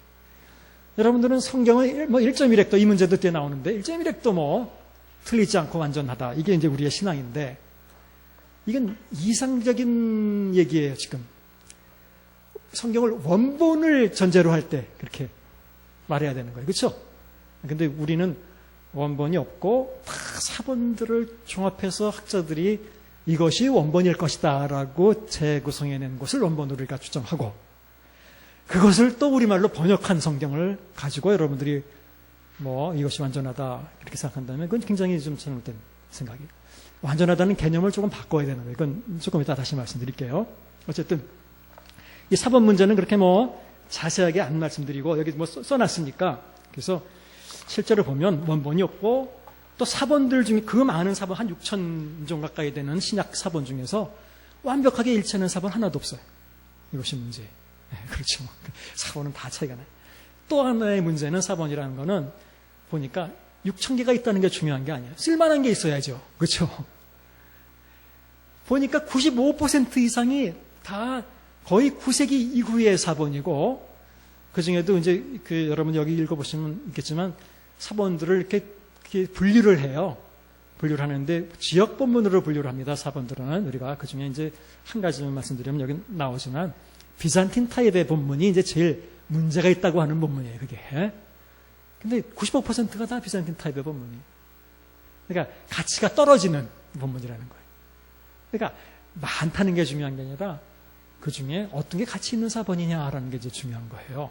그래서 이 사본들이 이렇게 쭉 사본들은 헬라어 사본은 파피루스라고 하는 사본이 있고 초기가 그다음에 대문자로 쓴 사본이 있고 뭐 소문자로 쓴 사본이 있고 성구집이라는 것은 성경 구절들만 이렇게 모아놓은 또 그런 것들이 발견돼요. 그러니까 이런 걸 통해서 우리가 원본이 뭐 있는가를 확인하게 됩니다.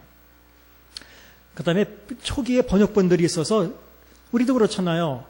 어떤 책이 있으면 유명해지면 딴 나라 말로 번역되잖아요. 기독교가 딴 나라에 계속 전파되다 보니까 그 나라 말로 소위 그 에티오피아 쪽에 가서 무슨 콥틱어로 번역이 된다든지 뭐 그렇게 번역이 돼 있어요.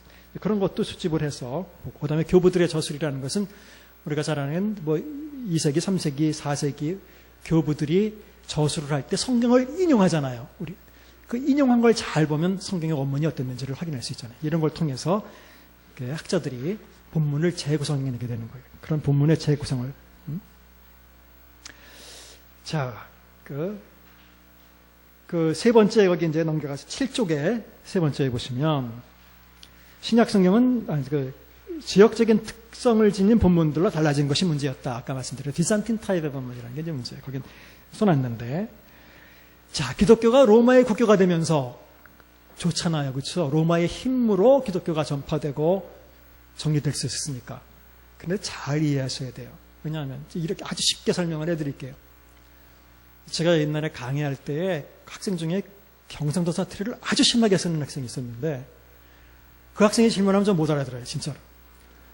그럼 질문을 다시 해봐라. 다시 해도 또 못 알아들어요.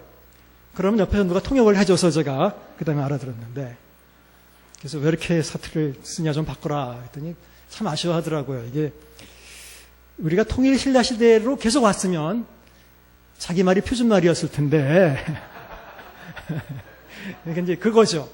뭐가 기준이 되느냐에 따라서 그렇잖아요. 지금 뭐 보통 우리 표준말의 기준은 현재 교양에 있는 사람들이 두루 쓰는 서울말. 그러니까 서울말이 표준이 된 거니까.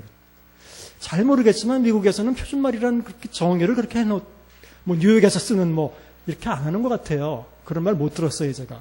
그러니까 누구한테 물어보니까 이것이 권위 있는 얘기인지 뭔지 모르지만 미국에서 표준말은 그렇게 정하지 않고 그냥 뉴스에서 앵커들이 쓰는 말이 표준말이다. 뭐 이렇게 얘기를 하더라고요.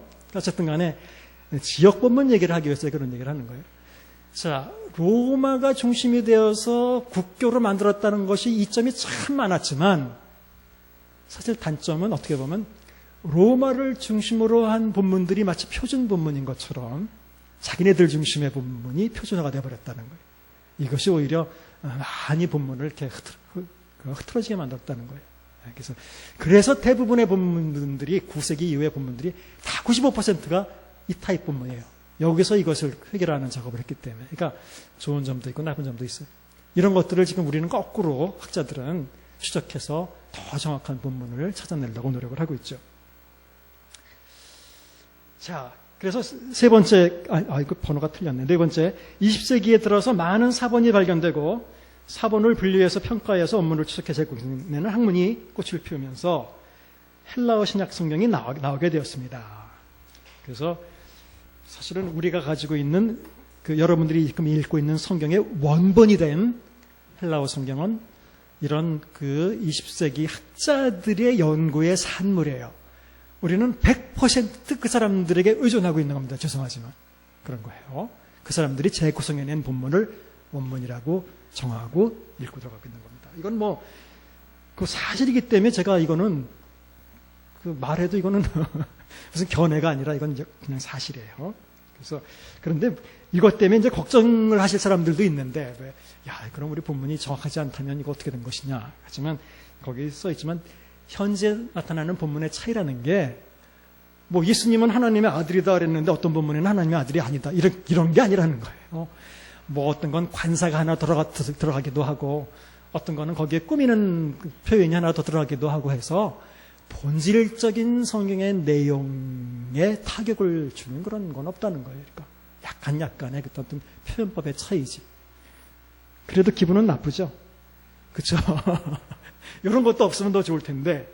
그래서 원본은 없고 우리는 사본을 그렇게 종합해서 학자들이 원본을 재구성해내죠. 자, 문제의 실례. 자, 성경을 읽다 보면 괄호 안에 구절이 있고 밑에 주에 보면 어떤 사본에는 여기가 없음. 그런 거 보신 적 있죠? 그런 문제가 왜 나온 거냐면 바로 이런 문제에서 나온 거예요. 이것은 괄호로 되어 있는 구절은 있었을 가능성보다는 없었을 가능성이 더 많습니다. 실제로. 예를 들자면 거기 몇 가지 제가 예를 들었는데 마가복음 16장 9절 이후에는 이 구절은 괄호로 되어 있어요. 여러분 성경에 보시면. 이건 원본에 없었다고 보는 게 더 맞아요.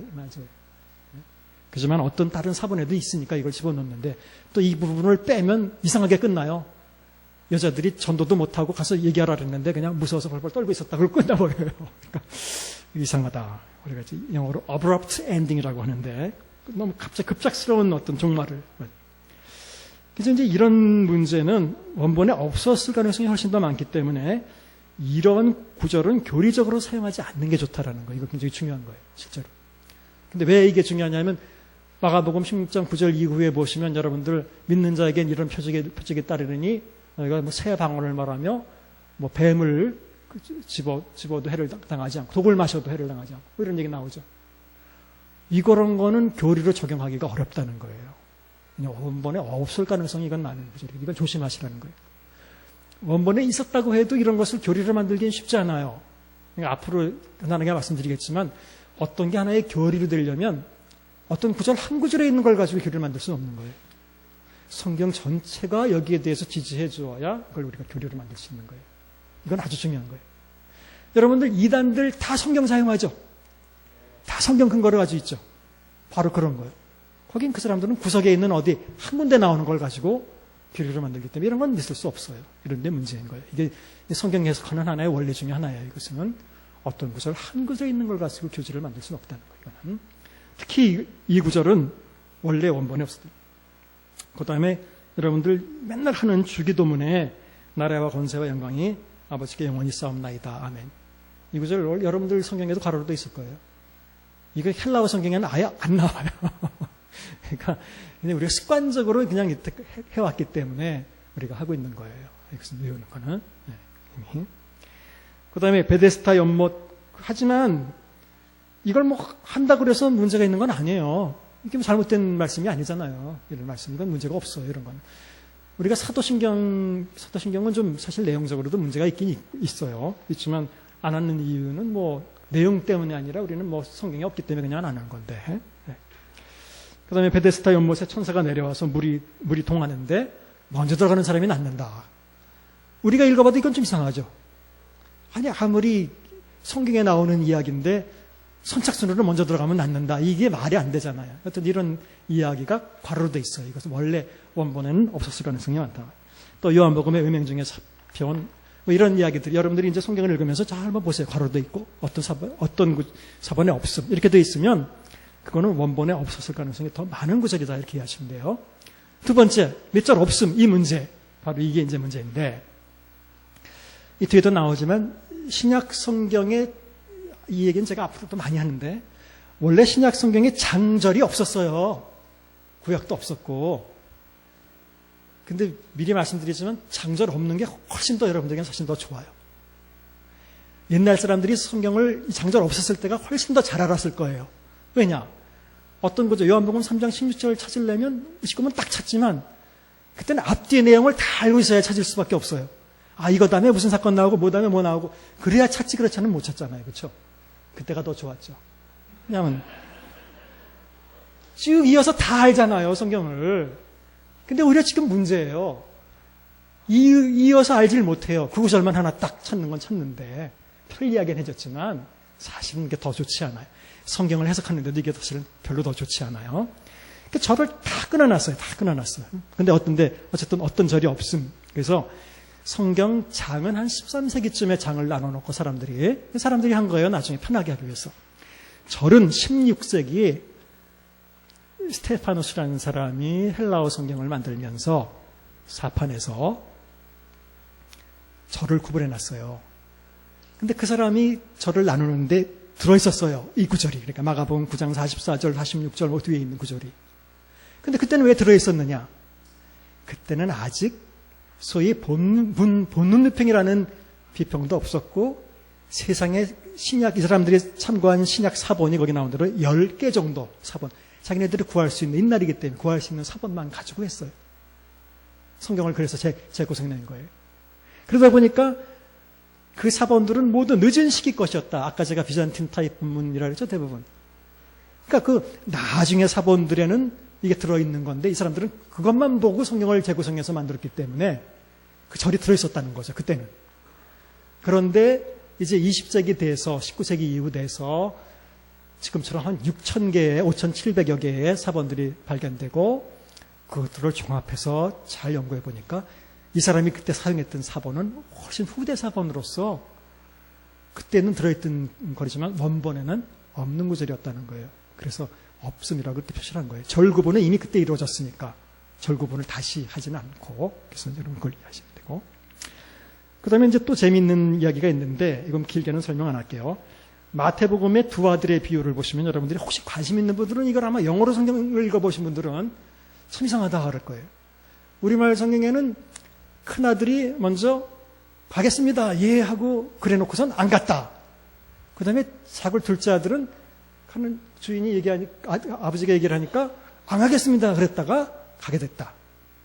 그러니까 둘째 아들이 더 칭찬을 받는 거죠, 여기서는. 근데 여러분들 영어 성경만 당장 읽어보세요. 반대로 돼 있어요. 첫째 아들은 안 가겠습니다. 그리고 갔다 그러 나오고 둘째 아들은 가겠습니다. 그리고 안 가겠다고 나왔어요. 그래서 첫째 아들이 더 훌륭한 아들이다라고 나와요.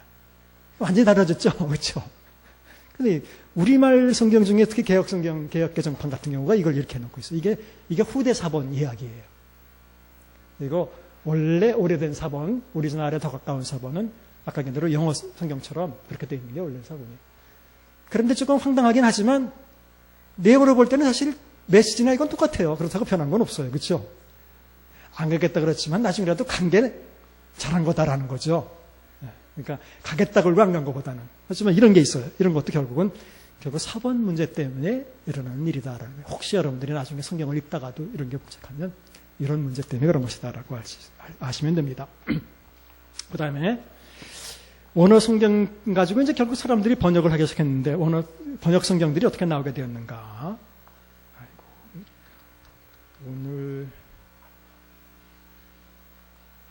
오늘 해야 될 원래 12피줄까지인데 큰일 났네.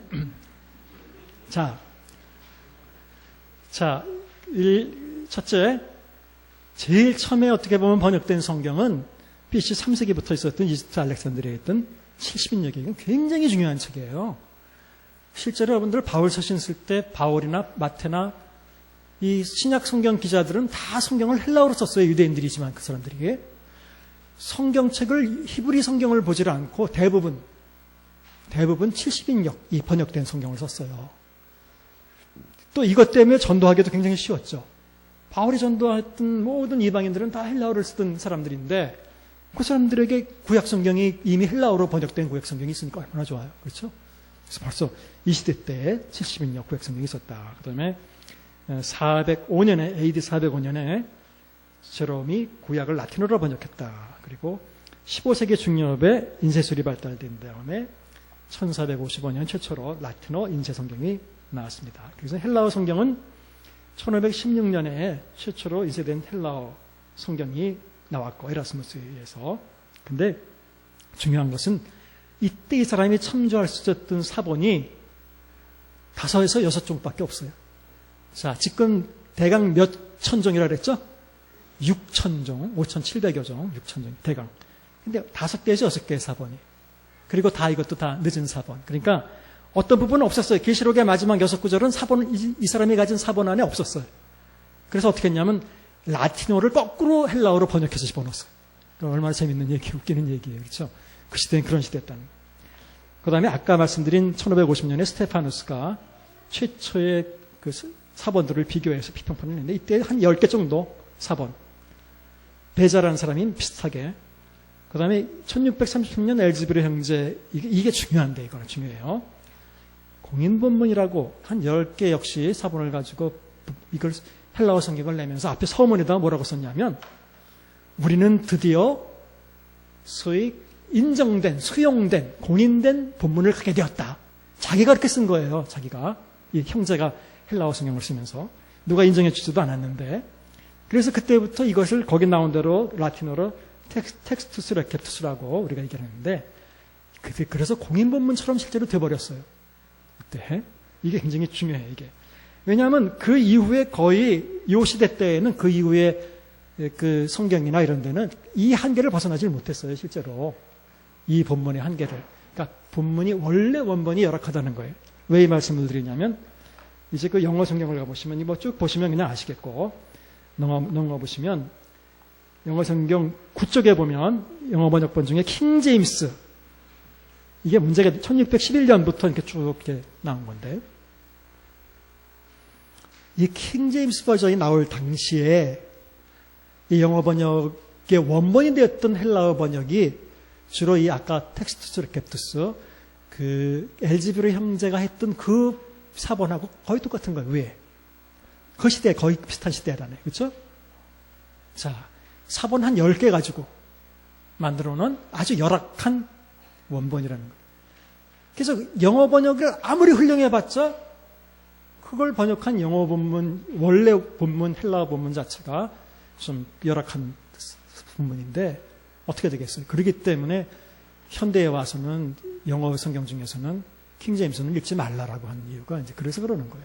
이거는 영어 자체가 문제가 아니라 이것의 원본이 된 원본 자체가 아직까지는 사본이 몇 개 나오지도 않은 상태에서 그걸 가지고 번역한 게 때문에 문제가 됩니다. 또 이 문제를 왜 제가 말씀드리냐면 혹시 말씀 보존학회라고 들어보신 적 있어요? 없으면 다행이고 그 말씀 보존학회라는 사람들은 참 정말 이해할 수 없는 일이에요. 영어 성경 킹 제임스 버전이 하나님이 주신 오리지널 정말 영감받은 버전이고 나머지 여타 번역 성경들은 다 사탄이 변개한 성경이다 이렇게 주장해요. 제 가까운 사람 중에서도 이런 거 추정하는 사람들이 있어요. 이 사람들은 자기네들 무슨 글도 써내고 그래요. 혹시라도 나중에 그런 사람들 만나면 꼭 이런 얘기를 하시라는 거예요. 어떻게 영어 성경이 영감받은 성경이라고 할 수 있느냐. 그 킹제임스 버전의 중요한 것은 문제가 된 원본은 그 시대에 사본이 10개 정도밖에 없었고 그 사본 자체도 아주 열악한 사본이기 때문에 거기서 번역한 영어 성경은 당연히 그런 어떤 한계를 가질 수밖에 없다는 거예요. 그러니까 여러분들 그래서 킹제임스 버전은 지금 현재 문제가 되고 있는 겁니다. 자, 그래서 이 번역 성경 얘기는 또 다음 주에 하게 될 텐데 그래서 뭐 여러 가지 번역 성경이 있는데 그 다음 주에도 얘기를 해드릴게요. 그냥 제가 권해드리는 영어 성경은 거기 New American Standard Bible이라고 굵은 글씨로 되어 있죠. 네, 9쪽에 저는 원어를 직역한 걸 중심으로 된 성경을 보기를 원해요, 여러분들이. 그래야 원어를 더 가까이 볼 수 있기 때문에. 그 다음에 비교적 최근에 나온 English Standard Version이라고, 이건 2001년에 나왔는데 2007년에 또 개정됐어요. 네. 자, 우리말 성경, 이 얘기는 또 다음 주에 할 겁니다. 우리말 성경 중에서는 제가 권하는 거는 그 2001년에 나온 우리가 새번역이라고 하는 그 성경을 좀 보시길 바래요. 지금 개역개정판보다 훨씬 납니다. 그래도. 개역개정판은 참 정말 문제가 심각해요. 자, 이 문제를 마지막으로 얘기를 해야 될 텐데 뭐 신약이란 이 뒤에 건 딴 건 필요 없는데 이 영감 문제는 좀 간단하게 말씀드릴게요. 자, 그래서 우리는 이제 성경이 영감받았다 이렇게 얘기하는데 일단 이 사본에 대한 문제를 아는 배운 분들은 이상적으로 그 원본이 존재할 때 그 원본이 영감받았다라고 말해야 되는 거예요. 일단은 그렇죠. 괜히 그 말씀 보존학회처럼 무슨 뭐 영어로 번역된 킹 제임스 버전이 영감받았다 이런 말 이건 말도 안 되는 얘기예요. 또는 한글 뭐 개역 성경이 뭐 영감받았다 이건 말도 안 되는 얘기예요. 그런데 이제 뭐 거기 뭐 영감설 그래서 뭐 여러분들 이런 용어 같은 거 나오면 별로 싫죠. 근데 뭐 어쨌든 사람들은 그냥 이렇게 말을 만들어내기 참 좋아해요. 저들은. 무슨 완전 영감이다. 이건 뭐 말 그대로 성경 전체가 글자 다 영감받았다 그런 얘기야. 그걸 글자 다 영감받았다고 표현할 때는 거기 옆에 있는 축자 영감이라는 표현을 쓰는 것이고 그다음에 어떤 사람들은 부분 영감이다. 뭐 일부만 영감받았다. 어떤 사람들은 그게 아니라 개념이 영감받은 거지 글자가 영감받은 건 아니다. 뭐 이렇게 표현하는. 또 저자들을 볼 때는 기계적 영감이라는 것은 성경 저자들은 마치 타이프라이터처럼 하나님이 A 딱 찍으면 A 딱 찍고 이렇게 시키는 대로 글자를 다 찍었다 이런 얘기예요. 유기적 영감 또는 총체적 영감이라는 건 그거에 하나님이 그 저자의 생각이나 또는 뭐 언어 습관이나 이런 것까지 다 고려해서 다 활용해서 영감받게 만드셨다. 그래서 옆에 총체적으로 holistic inspiration이다. 이건 제가 만든 용어예요. 이렇게 표현하는 게 좀 좋겠다라고 표현이 돼서. 그 다음에 동력 영감이라는 거는 우리가 일반 문학을 할 때 사람들이 영감받았다 그러잖아요. 그것처럼 그냥 그 저자에게 그렇게 동력만 줬다는 거예요. 딱 힘만 줘서 알아서 네가 그러면 다 해라. 뭐 이런 거예요. 그러니까 그런 표현이에요. 하지만 그냥 보통 받아들이기는 이 유기적 영감설을 일반적으로 이렇게 받아들입니다. 그런데 문제는 이제 이런 거예요. 그 삼위일체 같은 거랑 비슷해요. 여러분 삼위일체라는 단어가 성경에 있어요? 없죠? 그거는 터툴리안이라고 하는 교부가 아마 한 4세기인가? 그때쯤 그 처음으로 신학적인 표현을 쓴 거예요. 삼위일체라는 단어를. 그 교부가 쓴 트리니타스라고 하는 그 원래 그 삼위일체 단어는 영어는 제대로 옮겼어요. 영어는 어떻게 보면 트리니티죠. 뭐 그 용어 자체도 성경에는 없죠. 트리니티라는 말 자체는 그 말 자체는 보면 우리말로 번역하기가 좀 어려워요. 삼중성 같은 거, 삼중 또는 삼중성 이런 걸 얘기해요. 그 단어 자체로 한 단어잖아요. 트리니티. 근데 이제 이거를 또 우리말로 한자어로 옮기면서 그렇게 번역을 안 하고 삼, 위, 일체라고 번역. 여기서부터 또 문제가 생긴 거예요. 그래서 그럼 위가 또 뭐냐 말이야, 이게 위. 또 뭐 한자로 격이라는 것도 있는데 격은 또 뭐냐. 또 이 영어로나 그 원래 원어로는 person이란 말이에요. 위라는 건 person. 이것도 번역을 못해요. person이라는 단어도. person이라는 건 보통 우리가 사람이나 그런 어떤 인격체를 person이라고 얘기하는 건데 이런 말을 말씀드리는 이유는 이게 학자들이 자꾸 용어를 만들어내고 스스로 그 용어를 해석하지 못하고 설명하지 못해서 스스로 감옥에 갇혀버리는 이런 일이 참 허다해요. 그렇게 바보 같은 짓을 할 필요가 없어요. 근데 사실은 영감이라는 단어도 어떻게 보면 성경에 그 명확한 그 단어가 없다는 거예요. 제 얘기는. 영감이라는 단어는 없잖아요. 그렇죠? 영감은 없잖아요.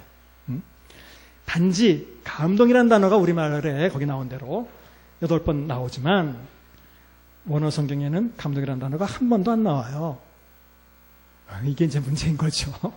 다윗이 성령에 감동되어 말하기를 우리말 성경에 그렇게 돼 있지만 그렇지 않고 원어 성경대로 한다면 다윗이 성령으로서 말하기를 그냥 그렇게 돼 있어요. 감동이라는 표현이 없어요.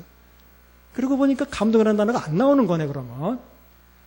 영감이라는 말을 사람들이 해놓고 자꾸 이렇게 설명을 하려니까 문제예요. 단 우리가 잘 아는 디모데후서 3장 16절 모든 성경은 하나님의 감동으로 된 것으로 할 때 거기 나오는 영어로는 God breathed, 헬라어로는 theopneustos라고 하는 단어는 신약 성경 전체에서 딱 한 번 나와요. 딱 한 번. 바로 여기 한 번 나와요. 자, 근데 이것의 원래 뜻은 말 그대로 theos 플러스 푸뉴스토스예요. theos는 하나님이고 푸뉴마는 원래 여러분들 성령도 되고 이게 여러 가지 뜻이 있어요. 영도 되고 바람도 되고 숨도 되고 다 되는 거예요. 네? 하나님이 우리 코에 생기를 불어넣으세요. 예수님이 오셔서 숨을 내쉬면서 성령을 받으라. 그 숨을 내셨다는 단어도 푸뉴마예요. 똑같아요. 성령이랑 똑같은 단어. 그러니까 이 같은 단어인데 이 단어의 원래 뜻은 말 그대로 하나님이 숨신 이런 뜻이에요.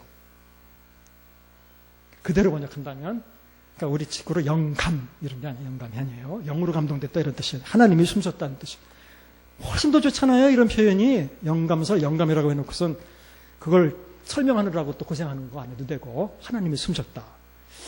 자, 그렇다면 하나님이 숨쉰다는 것은 우리가 욥기 같은 데 보시면 하나님의 숨은 생명을 의미하잖아요. 또 구약에서도 사람 진흙으로 사람을 만들고 그 코에 생기를 불어넣으셨다라는 걸 잘 여러분들이 아시잖아요. 그렇다면 그냥 우리가 그런 성경에서 볼 때 하나님이 생명을 불어넣으셨다 이렇게 이해할 수도 있겠다. 하나님이 숨쉬셨다고 하는 것은. 그러니까 오히려 무슨 완전 영감, 기계정감 이런 거 기억 안 해도 좋아요. 그렇지 않고 성경대로 한다면 성경책은 하나님이 숨쉬어서 만든 책이다. 하나님의 생명을 불어넣으신 책이다. 자, 그래서 그럼 하나님이 숨을 쉬었기 때문에 성경은 완전 무효하냐? 잘 들으셔야 돼. 이 부분 아주. 우리는 여태까지 항상 그렇게 이해해왔고 또 항상 그렇게 믿어왔고 그랬어요. 근데 그럼 저 사람은 지금 성경에 오류가 있다는 얘기를 말하려고 하나? 이렇게 여러분들이 또 오해하실 수도 있겠는데 그런 게 아니라 여러분들이 생각하는 무오라는 개념에 문제가 있기 때문에 그런 거예요. 그러니까 보통 사람들이 성경은 무오하다고 얘기할 때에 보통은 과학적으로도 틀리지 않고 예를 들자면 역사적으로 사실 그대로를 말했고 이런 어떤 역사적 사실성이나 또는 과학적인 정확성이나 이런 걸 가지고 사람들이 보통은 무오하다고 표현을 해요. 일반적으로. 그런 의미에서 무오하다는 의미라면 그건 아니다. 그건 성경을 잘못 이해하는 거다. 이건 성경이 대답을 해주고 있어요. 실제로. 그러면 지금 바로 이 디모데후서 3장 16절 같은 경우 보면 자, 모든 성경은 하나님이 숨쉬어서 된 것으로 역사적으로 과학적으로 한치의 오차도 없다. 이렇게 성경이 설명하고 있느냐? 아니에요. 잘 보세요. 뭐라고 되어 있냐면 15절부터 읽으면 또 어려서부터 성경을 알았나니 성경은 능히 너로 하여금 예수 안에 있는 믿음으로 말미암아 뭐에 이르는 지혜가 있게 하느니라? 과학적인 사실을 우리에게 전해주는 게 아니에요. 성경은 구원에 이르는 지혜가 있게 한다는 거예요. 여러분 지구가 둥글다는 것을 알게 된 게 불과 몇백 년이 됐어요. 얼마나 오래됐잖아요. 그럼 성경을 썼던 시대 때 사람들은 구약 사람들은 지구가 둥글다고 생각하고 썼을까요? 아니라고요. 그래서 보통은 우리가 사도행전 1장 8절에서 너희가 땅끝까지 이르러 이런 표현이 아마 그 시대는 실제로 땅끝이 있다라고 생각했던 시대의 어떤 표현이라는 거예요. 은유적인 표현이 아니라. 그러니까 당연해요. 그래서 우리가 이럴 때 이제 그 용어로 성경은 조절된 계시다 이런 표현을 써요. 그 얘기는 controlled revelation이라는 거예요. 성경은 그 당시의 사람들에게 맞게, 그 당시 문화에 맞게, 그 사람들 이해에 맞게 조절돼서 얘기를 했다는 거예요. 그럼 성경이 과학적으로 똑바른 진리가 되려면 둥글다는 얘기를 그때 했었을 것이고, 그럼 지금은 진리지만 그 시대 때는 다 이단이라 그래가 아마 다 죽어나고 다 화형당하고 그랬을 거예요. 어쩌면 그렇지 않겠어요? 그러니까 그렇지 않아요. 성경은 그 시대 사람들에게 쓴 책이고 그 시대 사람들이 이해할 수 있도록 쓴 책이기 때문에 그 시대의 세계관을 반영하고 있고 그 시대의 과학관을 반영하고 있고 한 책이에요. 그러니까 우리가 현대의 눈으로 보면서 현대의 과학적으로 오류가 없기를 기대한다는 건 잘못이에요. 그렇지 않아요. 그러니까 성경도 성경이 과학적으로 오류가 있다는, 오류가 없다는 얘기가 하는 게 아니라 성경의 원래 목적은 구원에 이르는 지혜가 있게 하기 위함. 그 다음에 16절 우리가 잘 아는 모든 성경은 하나님이 숨신 것으로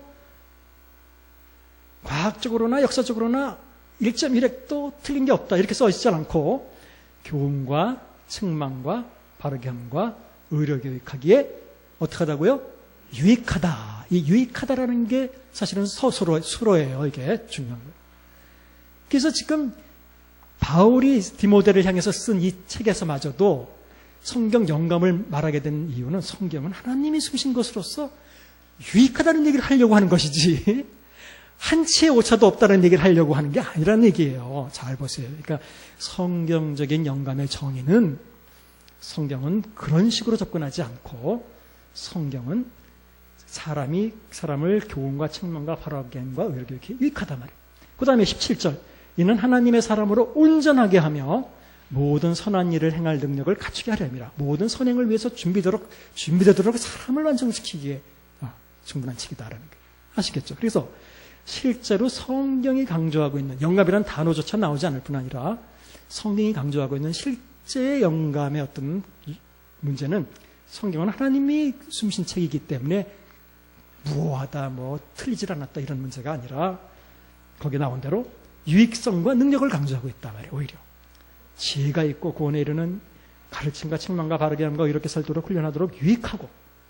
넘겨보시면 11쪽 또 사람을 하여금 안전하게 준비되도록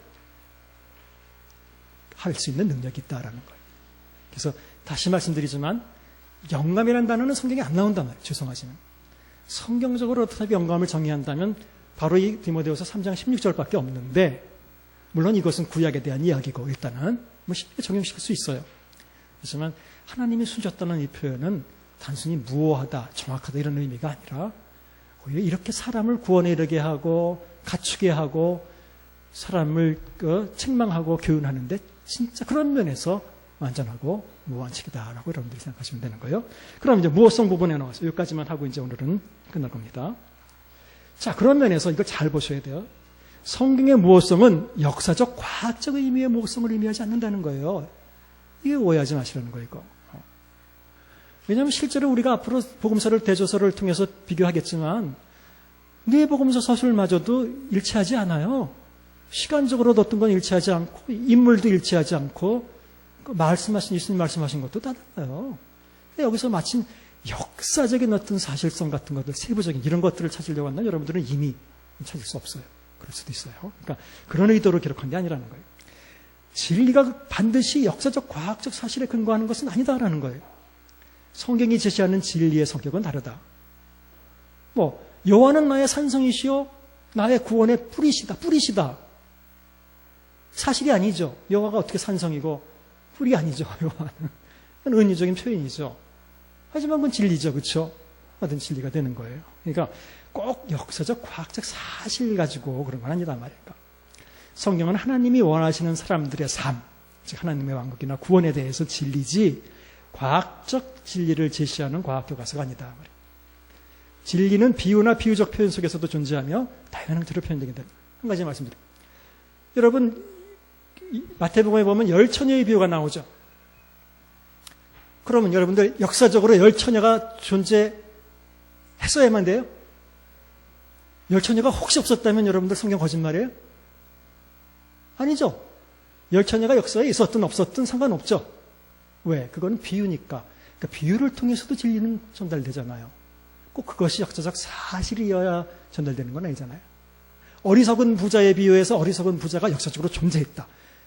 이걸 안 믿으면 그 사람 신앙에 문제가 있는 거예요? 아니죠. 네, 그런 건 아니죠.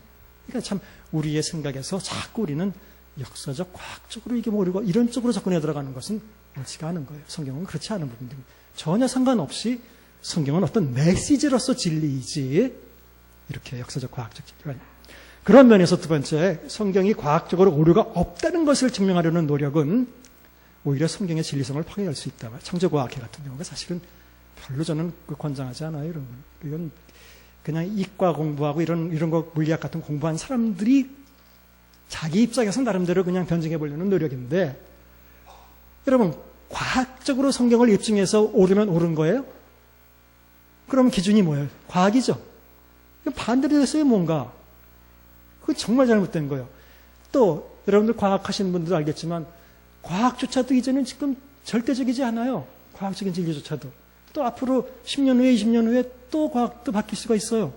이게 참 이건 어리석은 거예요. 절대적으로 이거는 정말 18세기 이후에 이성과 과학이 발달한 세계에 사는 사람들의 이건 잘못이에요. 이런 과학적으로 입증돼야만 진리다. 그건 과학 교과서에서나 나온 일이고 성경은 그렇지 않아요. 그러니까 이런 식으로 성경을 증명하려는 것도 문제라는 거예요. 제가 볼 때는 비판하는 것도 문제지만, 과학적인 사고로 성경을 비판하는 것도 문제지만, 과학적인 생각으로 성경을 증명하려는 노력도 그 전제 자체가 잘못됐다는 거예요. 이해하시죠? 네. 이것은 마치 과학 가지고 공자의 논어를 비판하거나 증명하는 거랑 똑같은 얘기예요. 성격이 다른 책이기 때문에 그럴 수 없다는 거. 그런 면에서 세 번째, 우리가 무엇성을 말하자고 한다면 성경은 성경이 의도하는 말을 전하는 데 있어서 무하다. 이게 정상적인 표현이라는 거예요. 그러니까 우리는 얼마든지 성경은 정말 무한 책이다라고 말할 수 있는 거예요. 단 무하다는 개념이 과학적으로, 역사적으로 무한 이런 문제가 아니라 성경은 구원과 교육과 책망과 교정과 선행을 위해서 우리에게 하나님의 뜻을 전달해 주는 데 있어서 무하다라는 거예요. 이해하시겠죠? 네. 자, 마지막으로 이제 성경의 무엇성과 전혀 무관한 구절, 우리가 잘못 인용하고 있는 구절들을 제가 대부분 여러분들 이 두 구절을 인용할 텐데 그렇지 않아요? 진실로 너희에게 이르노니 천지가 없어지기 전에는 율법의 일체 매력도 결코 없어지지 않냐고 다 이르리라.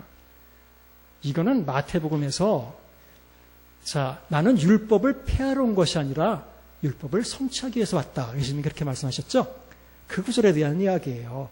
예수님은 근본적으로 구약 율법을 폐기하는 분이 아니라 그 뜻을 전체적으로 이루어주시는 분이다라는 그런 의미거든요. 그런 면에서 예수님이 이어서 율법의 일점 이력도 없어지지 않고 다 이루리라. 그러니까 구약 율법이 그 정신을 통해서 신약에서 완전히 성취돼야 된다. 또는 본인을 통해서 완전히 성취됐다. 이런 의미이지 이것이 무슨 성경의 무엇과 전혀 상관없는 문제이고, 그 다음에 계시록에 내가 이 두루마리의 예언의 말씀을 듣는 모든 사람에게 증언하니 누구든지 더하면 재앙을 당하실 것이요 제하해 버리면 생명나무와 거룩한 성녀처럼 이걸 통해서 또 모성을 얘기하는데, 이거는 말 그대로 이 예언의 두루마리 예언의 말씀을 얘기하는 거예요. 이건 미래에 대한 예언이잖아요. 그러니까 요한계시록에 있는 그 미래에 대한 예언에서 너희들 임의대로 마음대로 그 예언을 빼기도 하고 집어넣기도 하고 이런 식으로 하면 안 된다는 얘기예요. 이건 성경에 모성하고 상관없는 거예요. 그러니까 잘못 이용하지 마시고. 그래서 오늘은 이 뒤에는 그렇게 다음에 성경이 왜 공부해야 되는지, 또 신약 성경이 어떻게 돼서 기록되기 시작했는지, 그 다음에 27권이 어떻게 결정되게 되었는지, 그리고 결정은 됐지만 사본이 아직 정확하지 않은 그런 문제, 그 다음에 그 번역 성경들이 나온 것, 그 다음에 이제 아주 중요한 것 중에 하나는 우리가 보통 영감 또 무하다 이런 문제를 어떻게 우리가 정리해야 될지, 거기서 대해서 그 얘기를 해봤습니다. 그 다음 주에는 거기 나온 대로 이 이후에 나오는 이 책에 나오는 성경 해석의 기본 원리, 그것을 조금 하겠고, 그것은 몇 쪽에 있냐면 13쪽에 있습니다. 그것을 하겠고, 그 다음에 다른 프린트물을 또 다시 들여서 시간이 어떻게 되는지 모르겠는데 남은 시간 동안은 제가 딴 데 가서 좀 대학생들한테 특강을 했던 그 자료인데 같은 내용이에요. 그래서 거기에 대해서 좀 보도록 하겠습니다. 그리고 다음 주에는 그 복음서 대조서는 안 가져오셔도 돼요. 필요 없습니다. 그것은 세 번째 강의에 복음서 서론할 때 그때부터 이제 시작을 해야 될 겁니다. 자, 조금 예정된 시간보다 한 5분, 한 7분 늦었는데 죄송합니다. 그만하겠습니다. 다음 주.